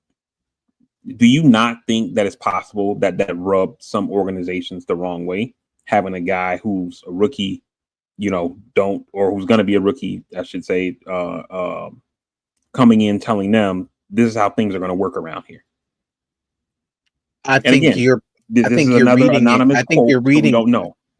Right. And I think you're reading it. I think you're reading it literal also. Like if I go into that room and they say, hey, what do you think you need to win? And I say, well, I'm more comfortable in a spread offense. I don't do well out of, shotgun. I don't do well with play, RPOs. I'm willing to learn. But if you want to be successful, I am your guy and I'm better lined up under center. Like you can take that away as the person interviewing me to be like, oh, he's arrogant. He's telling us what he's going to do and what he's not going to do. But I'm telling you, I'm answering your question. What do you need to win to make us a winning franchise? And I agree with exactly what you just said, right? But let's stick to my premise. Let's say it didn't happen that way, the way that you said it. It did. Let's say it did happen. Again, we don't know, but let's say, for argument's sake, for the point of the conversation, that it happened the way that I said it. Do you not think that could rub coaches and GMs the wrong way? But I can't give any credence to this when these guys won't even come out and say who they are. You know what I mean? Like if you're gonna be that cowardice to say these things anonymously, I have to not. Me personally, I can't believe you. I can't buy into you. To me, it just sounds like a smear tactic at this point. Okay, that's fine. Let me ask the question another way, right? And this is something that Steve's favorite commentator Nick Wright said, and I want to get your thought, both of you guys' thoughts on it. Well, I mean, he said bullshit. One of these anonymous quotes that what if this was after the first round, right? So this was on Friday when he said this. He says, what if Shador went into these interviews, right? And he has in his head, these are the places I want to play, right? So like, let's say like Seattle brought him in, for example, and Seattle is not a place he really wants to play, but they brought him in for an interview. I don't know that they did. I'm just hypothetical. And I don't want to play here, so I went in here and kind of like, shitted on the meeting. Sabotage, sabotage the interview. Sabotage the meeting. I need this. Hmm. I'm gonna need at least 30 box seats Or for my or family. I'm the gonna need at reports least were that 3 stripper the poles in the locker room. anonymous Obviously I'm reports being was more hyperbolic, that but you get my point. the anonymous reports, to your point, was more like he just went in there. He wasn't very engaged, and he was self-sabotaging the interviews by kind of just being aloof and kind of whatever, kind of like not Yeah, like engaged. like like I'm just here so I don't get fined. You know what I'm Yeah, saying? But yeah. so let's say that happened. So now we get to the draft, and Shador's falling, right? And if you're Seattle, per our hypothetical that I just raised, right? And it's like, damn, we need a quarterback, but this kid is here. But fuck, when we brought him in, you see what I'm saying? The reason Could that But not be a but reason what's why teams best? But don't draft him? what's best for your franchise? Like, even if I said this before when y'all were like, Cleveland will never take him because he said he doesn't want to play for them. Well, he ended up there, and you still have to do what's best for your friend. If I come in there, if I got the number one pick overall, and you got LeBron James there, and LeBron James is like, nah, dog, I don't want to play for blah blah blah. Same thing like what's his face? And in fact, if you go back and read the John Elway story, and I'll put it in the chat so you guys can look at it. John Elway said he would go play baseball instead of playing for the Baltimore Colts, right? At the time. It came out later that he said, I had no plan of playing baseball. I only said that because I didn't want to go there, right? Which is fine. But if he had gotten drafted there, you're going to play for, like, you're not going to go there and be like, nah, dog, I don't want to play here. I'm turning down this generational wealth. I'm turning down this opportunity to do my dream and play in the NFL because I don't want to play for a shitty team. Like, Right. But Steve, you I think you also VP's have to take into account that if I'm the team, right, and I got a guy who's, yeah, if I call his name, it's very likely he's gonna walk up on the stage, shake the commissioner's hand, and take the jersey. He's gonna show up to camp, et cetera, right? But these organizations are worth billions of dollars now, right? There's hundreds of millions of dollars on the line every season. And I don't know if I want to risk that on a guy who doesn't want to be here. do you think Bryce Young wanted to go to the but Carolina Pittsburgh, Panthers? but Pittsburgh, Absolutely but not. Pittsburgh is willing, but Pittsburgh is willing to risk that on Aaron Rodgers. But to your question, VP, and other guys have answered this. They said, "Yo, he's not the first person that has done that. Guys do this every year when they don't want to go to a team they don't want to." And then my other question would have been, well, I can't go off of that speculation again if these guys are remaining anonymous and not saying who they are, because then my question for Shador becomes, well, what team did you think you were going to go to? Because who did you do that to? Did you do that to everybody? And then which team did you not do it to? And then which team was it that felt like you did have a good interview? And then so I would want to then ask them, well, why didn't you take him? And then for New Orleans, shit, maybe he wanted to go to New Orleans, but y'all didn't even bring him in. Y'all brought in the Yeah. guy that's been a college kid from 2018 to 2024 and only has 58 career touchdowns. So which team was it that he had a good interview with? Which team was it that he was aloof with? Who are you? Which one was it? Because then I would need to know in Shador's brain, who did he want to play for? And then when I look at Pittsburgh, I'm like, you got a relationship with his father. You got a tough head coach, no nonsense guy. Everybody knows the Pittsburgh way. Everybody knows the Mike Tomlin way. You need a quarterback. Well, what was that interview like? So it's like we can hear all of this stuff, but if we don't know exactly where this is coming from, how can we give it any credence? Because there's 32 teams, right? So now I'm asking, well, which team did Shador actually think he wanted to go to? Which interview was actually good? And if that interview's actually good, then why didn't y'all take him in rounds 1 through 4? What happened? I'm gonna take it further. He's not gonna interview bad for bad teams and interview good for teams that are set with quarterbacks because Shador Sanders does not want to be a backup. I'm gonna take it even further and then we can move on. This sounds like a bunch of bullshit because it sounds like the story of Deion Sanders. When Deion Sanders told those teams, I'm not even gonna have a conversation with you because I'm not gonna drop to you. It sounds like these guys are trying to make up bullshit ass stories. They're trying to make clickbait ass fucking headlines, and it's a smear campaign, and that's what they ran on this kid. And the kid ends up falling to the 5th round, and that's to me, it's a mess. It's a mess. And it's unfortunate because he is a powerful name, and if they can do this to a Shador Sanders, then they can do this to, a Jacquees Johnson that comes 2 years, 3 years from now, like 5 years from now, whatever that looks like. Anyway, and while we're on smear campaigns, Shay Shay, Smear campaign, you said?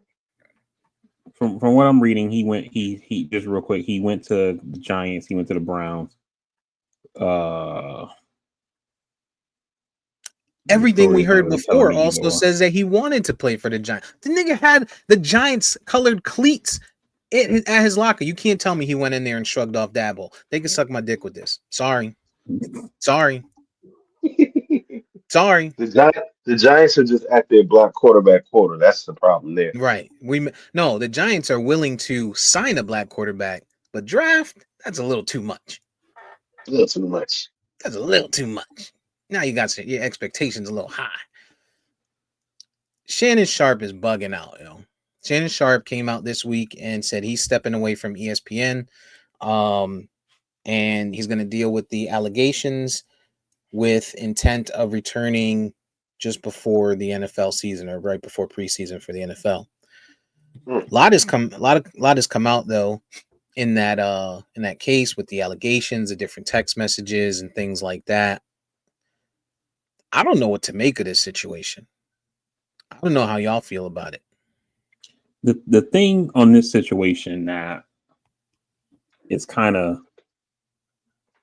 bothering me, I guess I should say, is when he came out and said that he believed that there was a tape that was going to come out, but it was going to be like a 30-second tape. He said he thought it was a sex tape or whatever. Mm-hmm. But apparently they just put out some phone calls or whatever. So if there is a sex tape, that means that this chick is saying, all this stuff these bad things were happening to me where I'm being assaulted. And I put myself in the situation one more time in order to get it on film, so that way I can file a lawsuit. Right. And that just kind of it's not sitting right with me. You know what I'm saying? The phone calls, like it kind of makes me want, like, we listen to the phone call. It like in her voice, she sounds like she's scared or whatever. But it makes me wonder, like, is that being done intentional? Because she knows she's recording the call. You know what I'm saying? And so those kind of things, it just, I don't know. This whole situation, it seems, a bit suspect to me. On top of that, the lawyer, right, it's also part of what makes it seem suspect to me. This Tony was Busby, mm-hmm. Because we see, what happened with the Deshaun Watson thing, even though I actually do, believe that I believe the Deshaun Watson allegations, most of them, at least. I there were like 30 of them, so I don't know if even if only 20 of them were true, it's still, super fucked up or whatever, right? But but then this same guy is the guy behind the Jay-Z thing, which turned out to be total bullshit or whatever. And then now, here we are, right? And so because of who this guy is, with him being involved, it makes me question things, you know. So this whole situation is just crazy, man. To your point, Tony Busby being involved to me is a red flag and it spells bullshit. Secondly, we got the civil lawsuit. Nothing criminal, once again, has been filed to our knowledge. So you're saying that a crime happened to you and yet you want 50 million, but you don't want him to go to jail. Then, the recorded conversations seems like a setup. And, in every conversation that I heard with Shannon, he didn't sound aggressive. He didn't sound threatening. He sounded like he was stressed out talking to a 20-year-old that he was piping down that's now getting on his nerves. Um, she's Mm, also that's another OnlyFans. question. Why are you dealing with a 20-year-old at 50, dog? I, She's I don't she's understand In this shit fact, with us, with men. rewind. Yeah, rewind, because when he started talking to her, she wasn't even 20. she was 19-ish probably. Yeah, that's what, Um, like you but she's are also a she's also a 50-year-old man OnlyFans. talking to a girl who's barely out of high school, dog. She's also a OnlyFans sex I worker don't give a shit. who then not only was working and getting this money, she flew to Nevada to follow him. So this is somebody who's saying she's been assaulted, all of these things, but she flew out to move out to where this guy is. Um, it's obviously to me, and it feels like maybe it's not obvious, but it feels like a money grab. And I think Shannon, obviously, from messing with this girl being that young, to y'all point, two, not I don't know what's gonna stop what it takes for these guys to get NDAs, get contracts. If you're gonna be sitting here paying to the point where you're offering her 10 million, you should probably put some precautions or some preliminary measures in place so that these things don't happen. But this whole situation is nasty. This is what I don't get, like Shannon, Zion, like all these, like, dude, is it that hard to meet women? Like think about like us, right? When we talk about celebs, it's like, damn, man, that dude is messing with mad chicks. Man, he's famous. Boo, boo, boo, boo, boo. And then these stories come out. It's like these dudes met, these looking at these IG models, thirst trapping, and OnlyFans and all this bullshit. Like, it's like, is it really that hard? Like, I get VP. it for like regular dudes. We kind of like, man, it seemed like good guys finish last, and you like a chick don't want to mess with a dude unless his pants is hanging off his ass and he got a mouthful of gold teeth or some shit.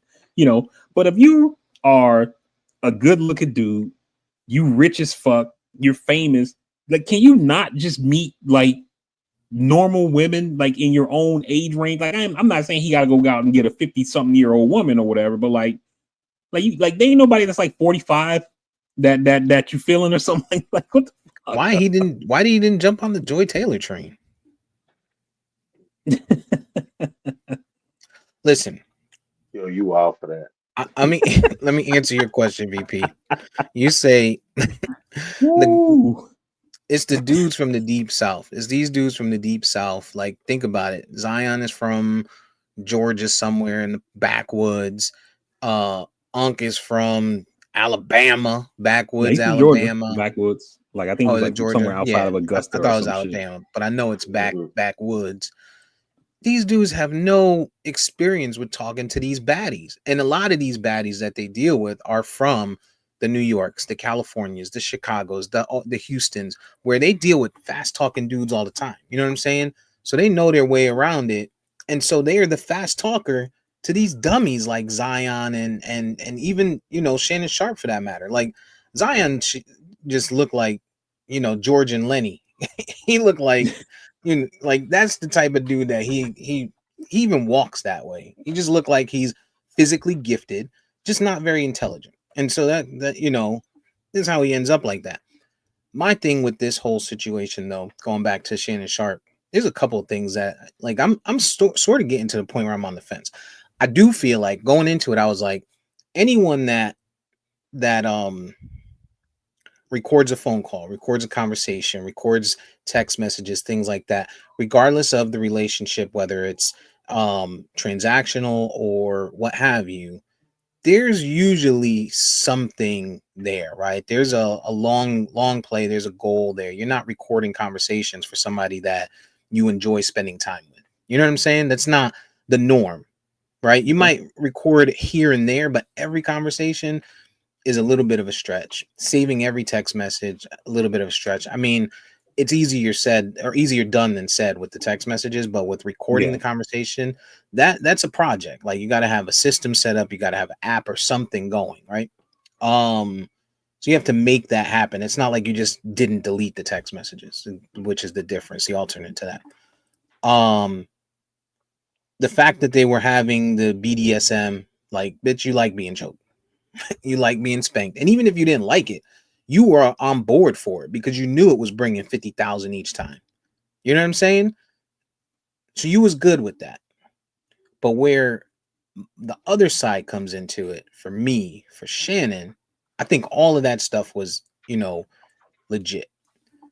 The thing for me is you offered her $10 million for this not to come out.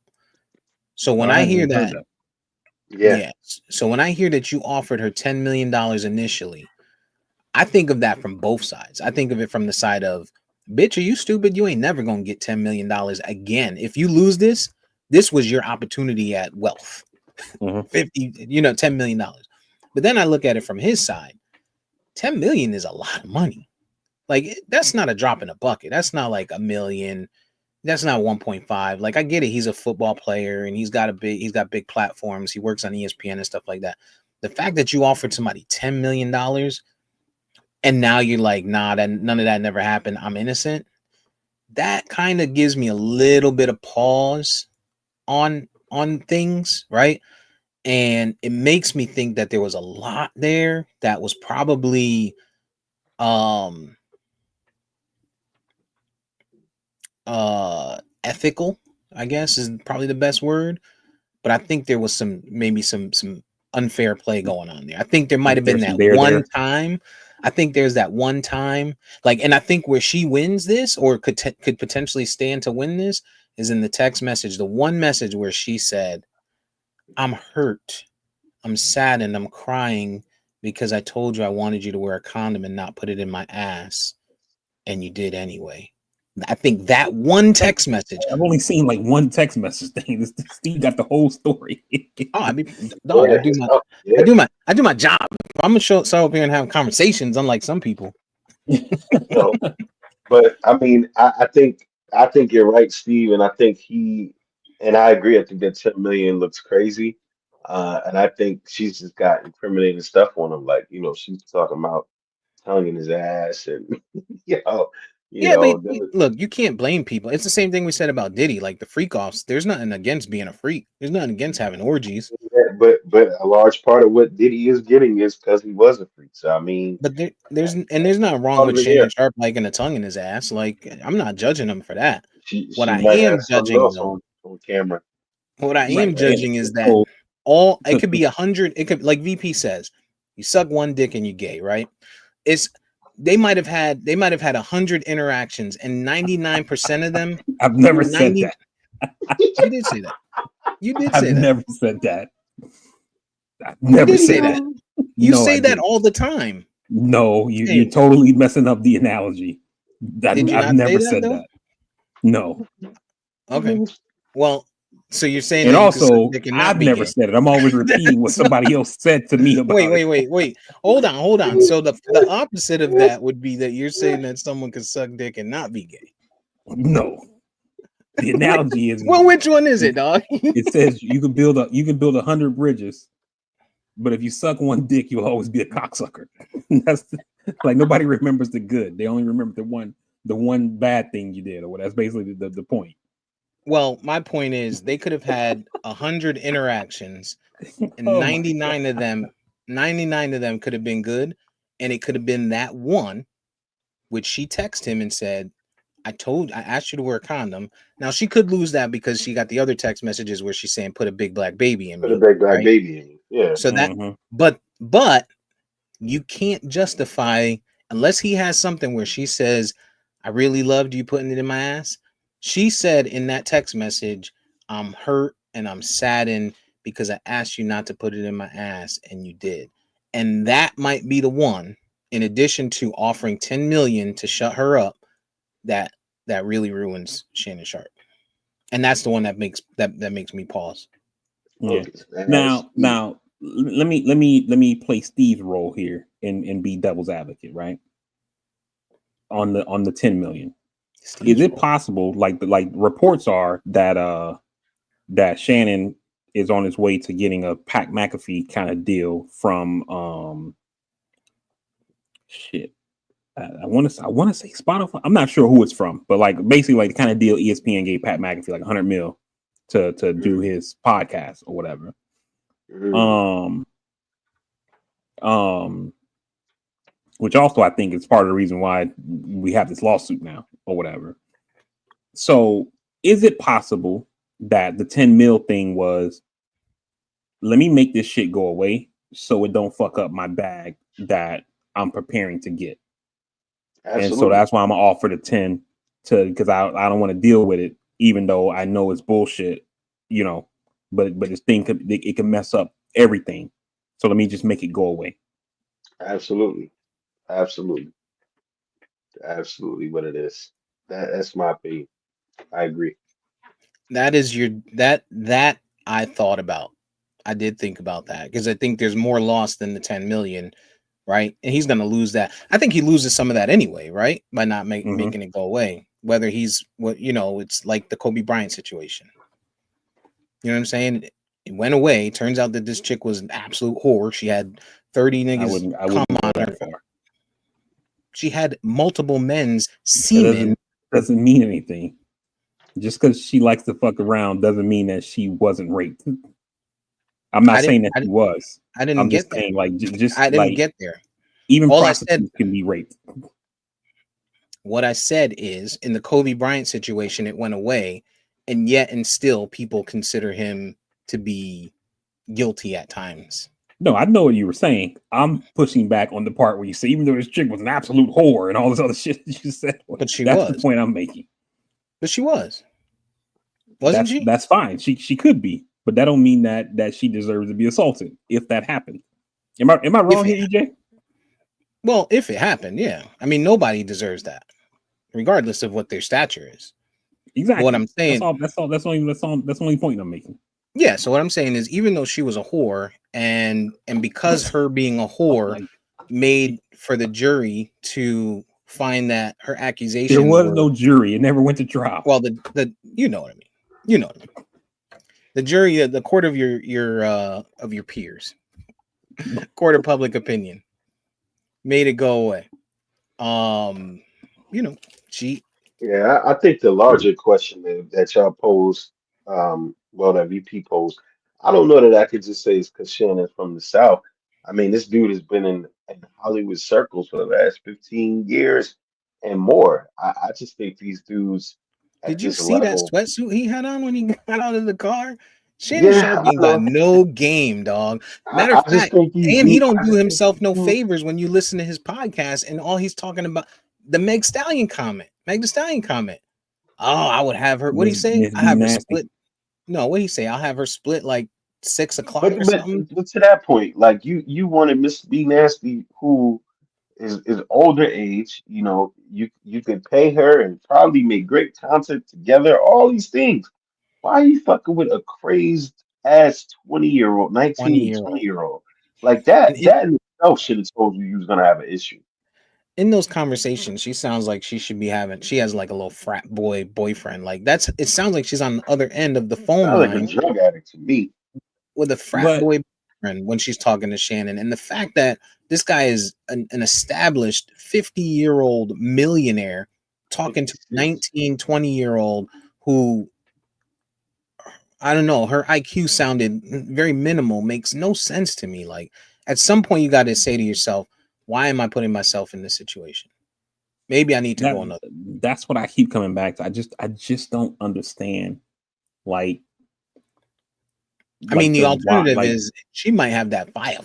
It might be a whole sauna. At 20, at 19 and at 20, 19. Come on, duh. What that mean? I I mean, don't I think can't she see has it. enough experience to have the fire. Did you see the I picture can't of see her it in the being gym? more. You seen them thighs? I can't see it That being don't mean that more fire than Miss B Nasty. you're right. Who he went on his podcast to proclaim he wanted. Like, go ahead, get that. We all know what she But I can do. mean, but why even that though, right? Like there's not like my point. What I made earlier VP is don't that VP is there don't think not with like your some? don't think with your married since high school brain. We don't want to hear that. No, what Is there VP not wants some is girl you can get out there? he A he nice wants wholesome relationship. he wants everybody to go out like Jeff Bezos' ex-wife and find the fucking science teacher that they met at the I'm not dog even park saying or a some science shit. teacher though, but I'm just saying like is it not possible to just meet like a person that can fulfill your needs and not have an OnlyFans? Like, does So this here, woman not exist? well, yes, it My does, man but I said don't. in Four Brothers, you pay a hoe to fuck. You pay a hoe to leave. You don't pay him to fuck. I also don't think Shannon planned to have a relationship with her. Probably not even a long term. That's why I'm saying she probably got that fire. Meaning he probably had planned, he probably hit her up in the OnlyFans DM. She probably messaged and said, "Hey, I got this special content or whatever they say on OnlyFans." I mean, I've never been on.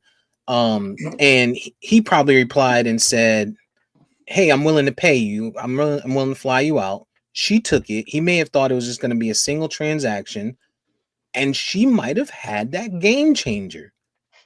Or to your point, VP, you said, is it that hard to find a woman? Maybe it's hard to find a woman that's okay with getting their head smashed into a wall, getting chained up, and getting the fucking ball gag in their mouth because they're into Buddhism. You know what I'm saying?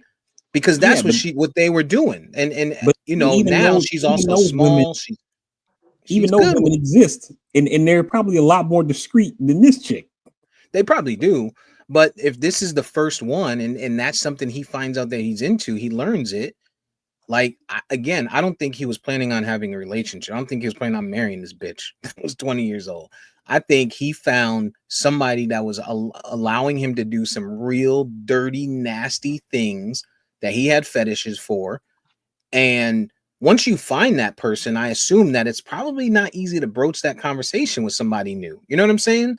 Like now you're starting somebody new, somebody fresh that's a little bit older, a little bit experienced. And I got something else to say to you at the end of this.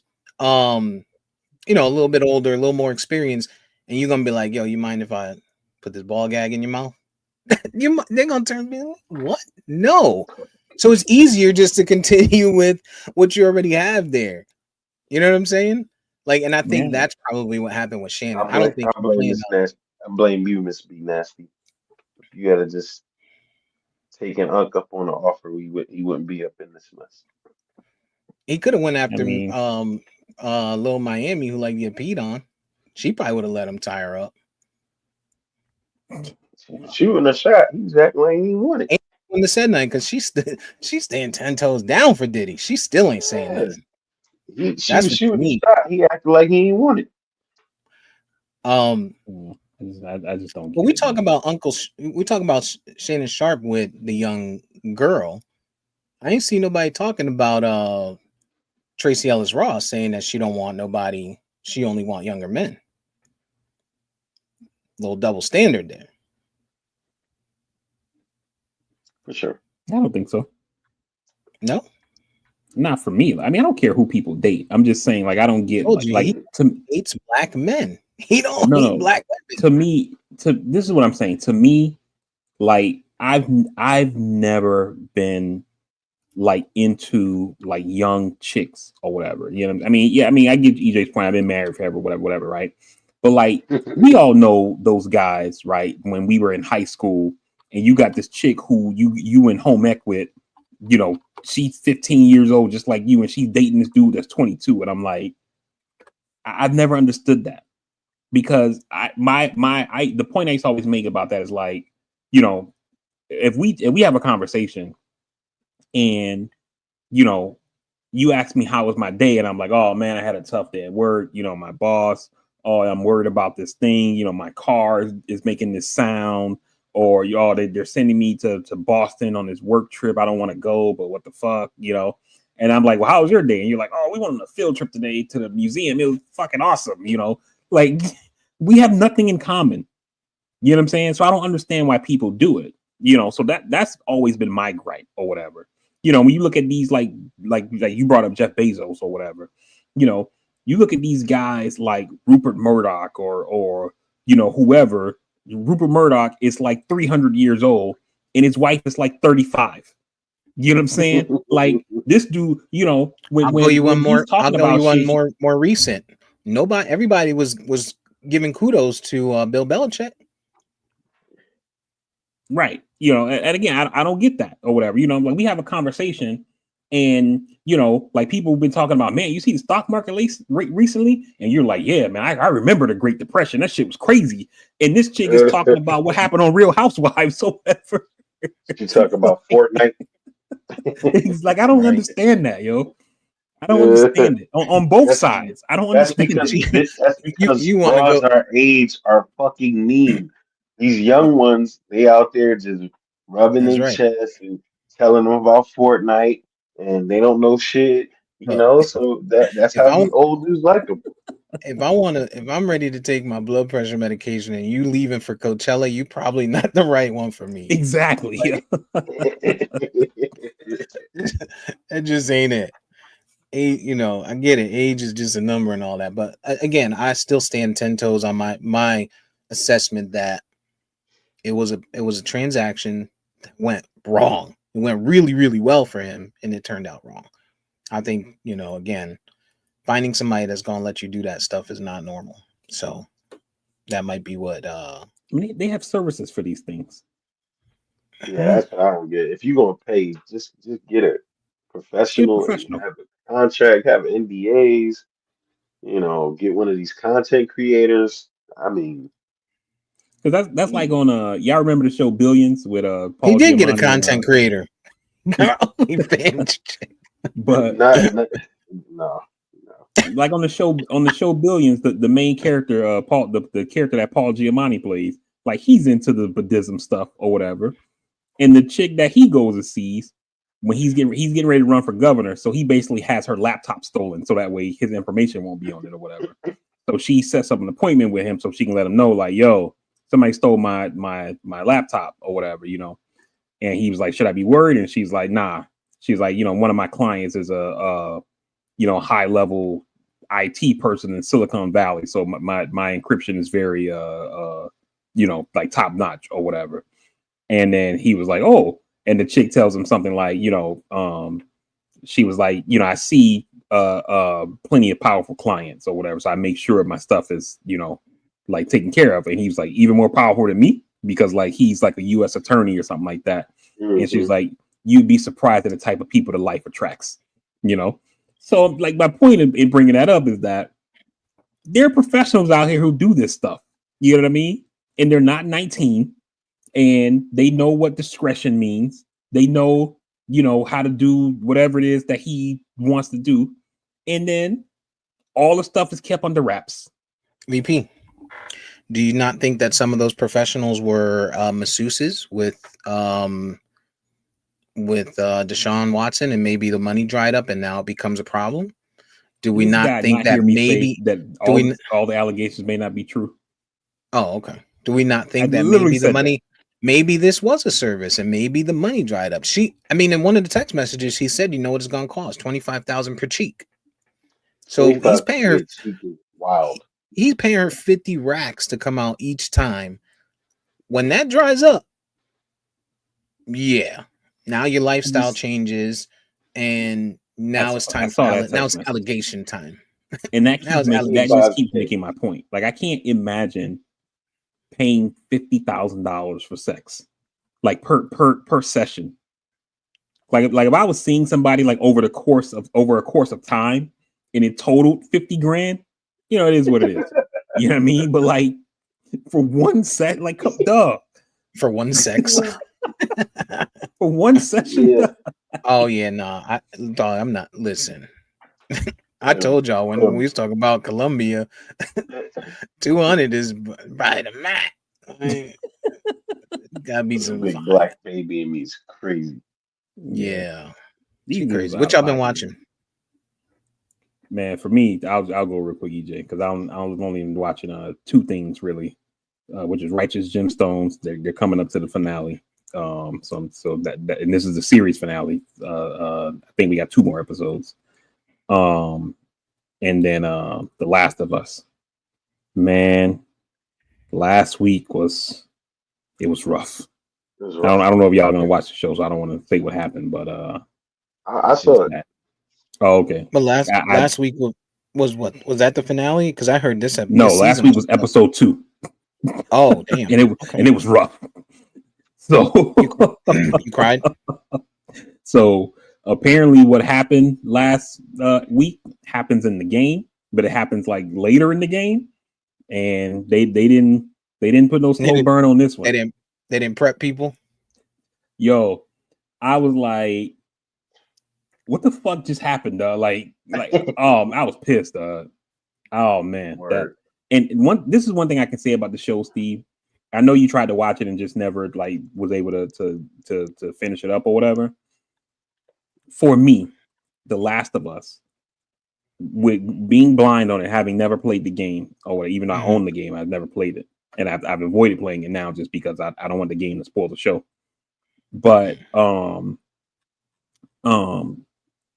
every episode where something impactful happens, like it's been really impactful. Like I'm watching it and I find myself having the feelings. So the show is having the desired effect. You know what I'm saying? Mhm. Every like in season 1, episode 1, episode 2, I believe it was episode 4, and then like episode uh uh 8 and then episode 10 were like the ones that have like the big, like every one of those I'm feeling the feelings. And this one, so they are hitting the mark on the shit with the acting, the writing, whatever. And even and this is the thing I think that shows you like how well they're doing it, is because I know you're not a big gamer, like, and like non-sport stuff, I mean, but this game, The Last of Us, is like it's considered to be one of the best games like ever made. Like it's in like top 5 of like top video games ever made or whatever, in terms of like with story and stuff like that, right? Right. And the gamers who watch the show, like the complaints are very minimal. Oh, I wish they didn't change this, or I wish, they had a little bit more of that or whatever. Like their chief complaint has been there's not enough zombies.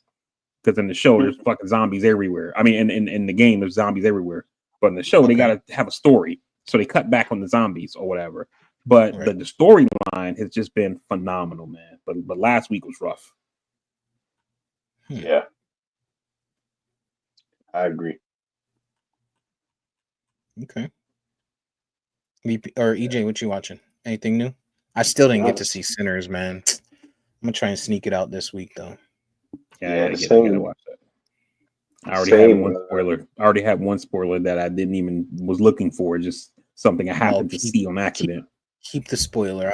I'm trying to stay away from it completely. Well, no, it's not about like how it ends or whatever. Like I thought Sinners was You about to get I go on thought it was spoiler? like no, I'm not gonna say what I saw. Like my interpretation of what I saw in the trailers was the movie was about like Southern racism, but apparently there's like some other shit happening. This is the spoiler that I saw. So, It's a horror film. huh? It's a horror film. Yeah, but I saw like more detail into the horror than I like, and this wasn't even something I was looking for. I was like scrolling, looking at something else, and then just saw that and was like, "Oh fuck!" So No, you was completely in the dark. yeah, Mm-hmm. Mm. Yeah, that would have been a good surprise for you. What about Um, you, VP or EJ? Sorry. no, Last of Us, A Good American Family. Still watching the episodes on that. Um, you still watching and the pit? I gotta catch up. I gotta catch up. Me Yeah, I too. gotta catch back up. I gotta catch back up. Yeah, but I've I been so think it's a, busy. I just haven't had time to watch as much TV as I want to. mhm. Yeah, I don't think it's anything else that I could think of that I've been watching. Yeah, I'm for the most part I'm caught up on nothing. behind on everything. I've been watching Pop the Balloon just because it's like guilty pleasure watching them try to struggle through it because it's live. Um, it's a terrible show. It's absolutely done poorly, but whatever. Um, and I did try to start something new the other day, raising not Canaan. I tried to start what's that show? Fire, damn. It's on Paramount. Paramount Plus. Got that Fire dude. Island or something. It's not an island. that the dude that looks like Jax EJ. Fire Country. Fire Country. Oh yeah, I Fire did Country. I started that the first episode, and it looked good on Mobland. I also started Mobland. So Heard that was good. both of those I got about halfway through the first episode, and then I stopped because I knew I wasn't going to be able to finish them, and so I want to go back to them. But Mobland started real good, and Fire Country looks like it's going to be good as well. So those are going to be on my list. But other than that, I haven't had a chance to even watch shit else. I haven't caught up on anything. It's, I'm still way behind. Yeah. Way behind. Yes. Good. No, I was just gonna say, Raising Canaan's still in the diet for me. But they just took a week break, so they'll come back this Friday coming up. So that stuff. But yeah, And I want to see The Accountant. I want to see The that Accountant sounds too. good. Yeah. Everyone's telling me that it was good, so I want to check that out for sure. Yeah, I like the first one. I'm Yeah, it worried was about the good. second one. Yeah, the first one was good. For sure. All right. Well, we're at the 2 hour mark. So, Real quick, I'm seeing here Shefty is reporting that the NFL is investigating how Shador's number got leaked for that prank phone call. Oh yeah, that was some bullshit. that was some Yeah, filthy shit too. that was disgusting. Even though I didn't think the dude was, that good, all the shit I said, to do that in that moment, like, man, people are that was fucking Jeff disgusting. Jeff Ulbricht's son, former defensive coordinator, interim head coach of the Jets. His son, I think he's the current D coordinator of the Falcons. Somehow got his number and leaked it, Got your or door's number? did the yeah, and did the prank or some shit like that. Oh, so that's who did it? Well, supposedly that's who they're leaning towards. Oh, Jeff Ulbricht's son. I saw a thing saying that that it might have been the Giants because they were saying that these frat boys who did it are at Ole Miss, and they were saying the I forget, one of the dudes who's in the Giants like draft room, his daughter goes to Ole Miss, and even I Shador saw that said too. when him and Shiloh were talking about it on Shiloh's Twitch, uh, um, he was like he don't think nobody in the NFL leaked the number. It may have been like one of their kids or something, like somebody seen it on the computer or whatever. But um, but yeah, that was disgusting, man. Yeah, it's just some bullshit. That's some bullshit. I don't have anything else pressing on my heart. Anything that we should know about that politically, VP?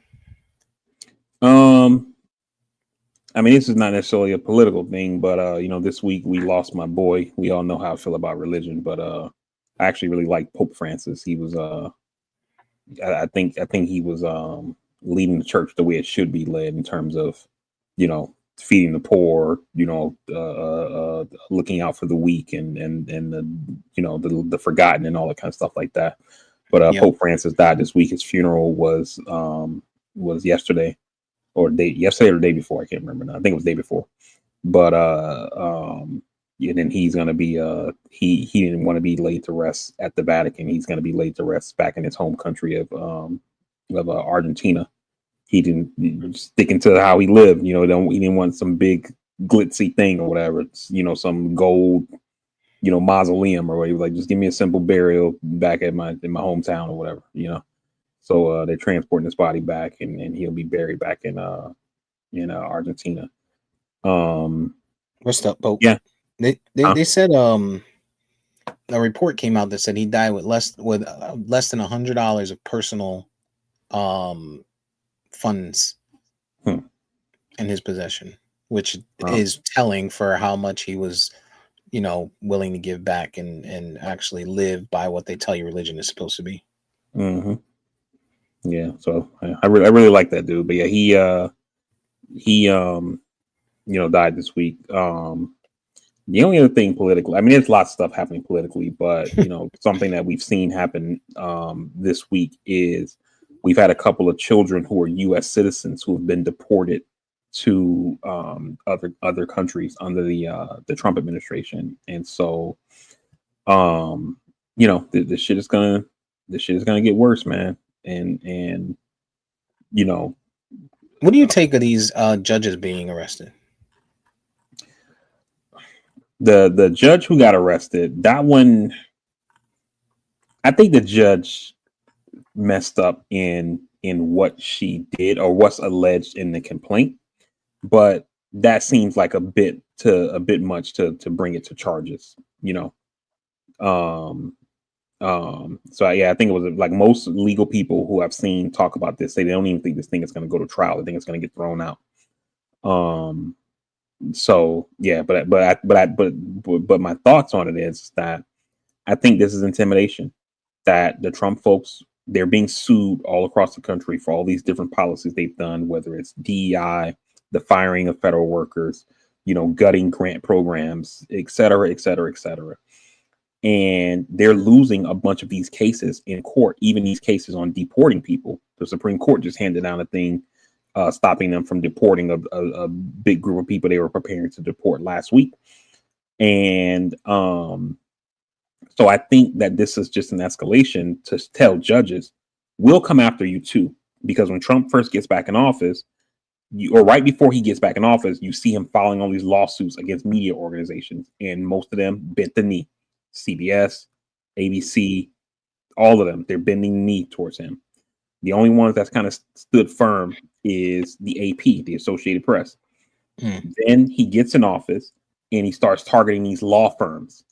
And the reason that that's important is that a lot of these law firms do pro bono work to where they're suing on some of these policies for people who can't afford to sue. And so he targets all these law firms, and because they care more about their profits than they actually do about the issues, they bent the knee. Then he starts challenging these college campuses. And we see a lot of them bend the knee, except for Harvard. And then after Harvard stood up, now you start seeing some of the other ones say, "Oh, we're not going to do it," or whatever, But Columbia and others bent the knee, right? And then now here they are. They're targeting. They've been talking about these judges to be impeached. This should happen to them. Blah blah blah blah blah. And then now they went after this judge. It's a state court judge, not a federal judge, but still, it's escalation to try to show these judges, if you don't get with the program, we'll come after you too. And so I think that's what it was. And this kind of just to make the point that I brought up with EJ when we talked about the Hitler thing or whatever. When people raise that, right, it's not about the extermination of a people. People are raising that saying, this is how we got to the extermination of a people. It was these steps like this along the way that got us there. And it's why people make the analogy, is because this kind of stuff that you're seeing this guy do is the things that authoritarians do when they start taking over a country and switching it from being a democracy to being a dictatorship.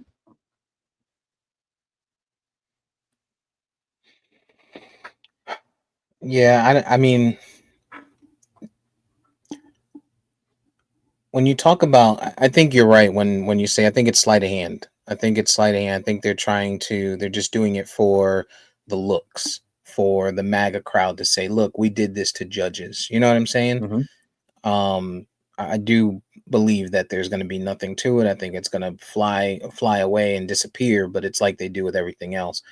I saw Buttigieg today in a video talking on, and I don't understand how this dude Adam Schultz keeps getting these guys on the show, but I saw Buttigieg on there, and he was talking about the Social Security thing with the age 150 and stuff like I that, and saw he that. was and he was talking, you saw, so saw him talking about how, how Trump said that they're in the database, but he himself never said that they were getting the money. It was his supporters who automatically took to that. And I think that's what a lot of the stuff that they're doing is they're just playing the mind trick, and they're planting the seed and letting their supporters water it and regurgitate, the junk that they think is being said and playing the game of telephone. Well, he told us that, that people that are 150 year old are getting checks. Well, he never truly said that. He just said they were in the database. And I think that's a little bit of everything that we're seeing today. It's a fucking joke, A lot of it is distraction. I always factor that in, distraction, right? Because this week you're not talking about price, or not that we're not talking about it, but like the media is focusing on this because they're like, this is a huge thing. They're not talking about the price of groceries going up, the price of gas going up. They're not talking about the fact that all of these tariff things, we have these prices that you see are going up is not because of tariffs. The tariff things are getting ready to start happening in the next 1 to 2 weeks. You're going to start seeing shelves empty. And the reason why is that these big cargo ships that move shipping containers, they don't just sit parked somewhere until somebody orders something. They're constantly moving around the globe. They Vietnam, then they go from Vietnam to Singapore to this place to that place, and eventually make their way to the United States. They're offloading, onloading every stop, right? Where they're in Vietnam, Singapore, Japan, China, etc. And then every port they every port they stop at, they're at capacity, offload, onload. Because of these tariffs, these ships, in some places they're stopping, they're not picking up stuff. And in some ports, they're just completely skipping. So instead of those ships landing in our ports at 100% capacity to drop shit off, they're going to start landing at 40%, which now means there's less stuff on the shelves. That's going to mean supply and demand shit's going to get more expensive. And that's part of the reason why you see Trump and them talking about we're so close to getting a deal, because they understand what I'm telling you now is that these shipping containers are on the water and they're half empty. And it's easy for Trump, who's lies about if his mouth is moving, he's lying, right? He's gonna go out on his shitty Twitter knockoff or in interviews that he does and say everything's going perfect. The economy is so awesome, right? But it's not as easy to sell that to somebody when you say, hey, we're doing stuff at Social Security because Social Security is fucked up and we're making it great. And it's like, oh, well, I didn't get my check. So don't seem great to me. My check didn't show up. You know what I mean? Right. Hey, the economy's going great. And you're like, well, I'm paying more for everything now. So that don't seem great to me. The economy's going great. I walked in the store. There's nothing on the shelves. You know what I mean? So you can sell people stuff verbally, but eventually when they start seeing shit with their own eyes, it tells them like, I'm being told one thing, but I'm feeling something else. And it's the thing that I fell into this trap, and you and EJ, to y'all credit, was telling me this shit and I wouldn't hear it when I was saying, oh, the economy is doing good. Look at these numbers. Look at such and such and such. Look at this statistic or whatever, right? And people were saying, I don't feel that in my life.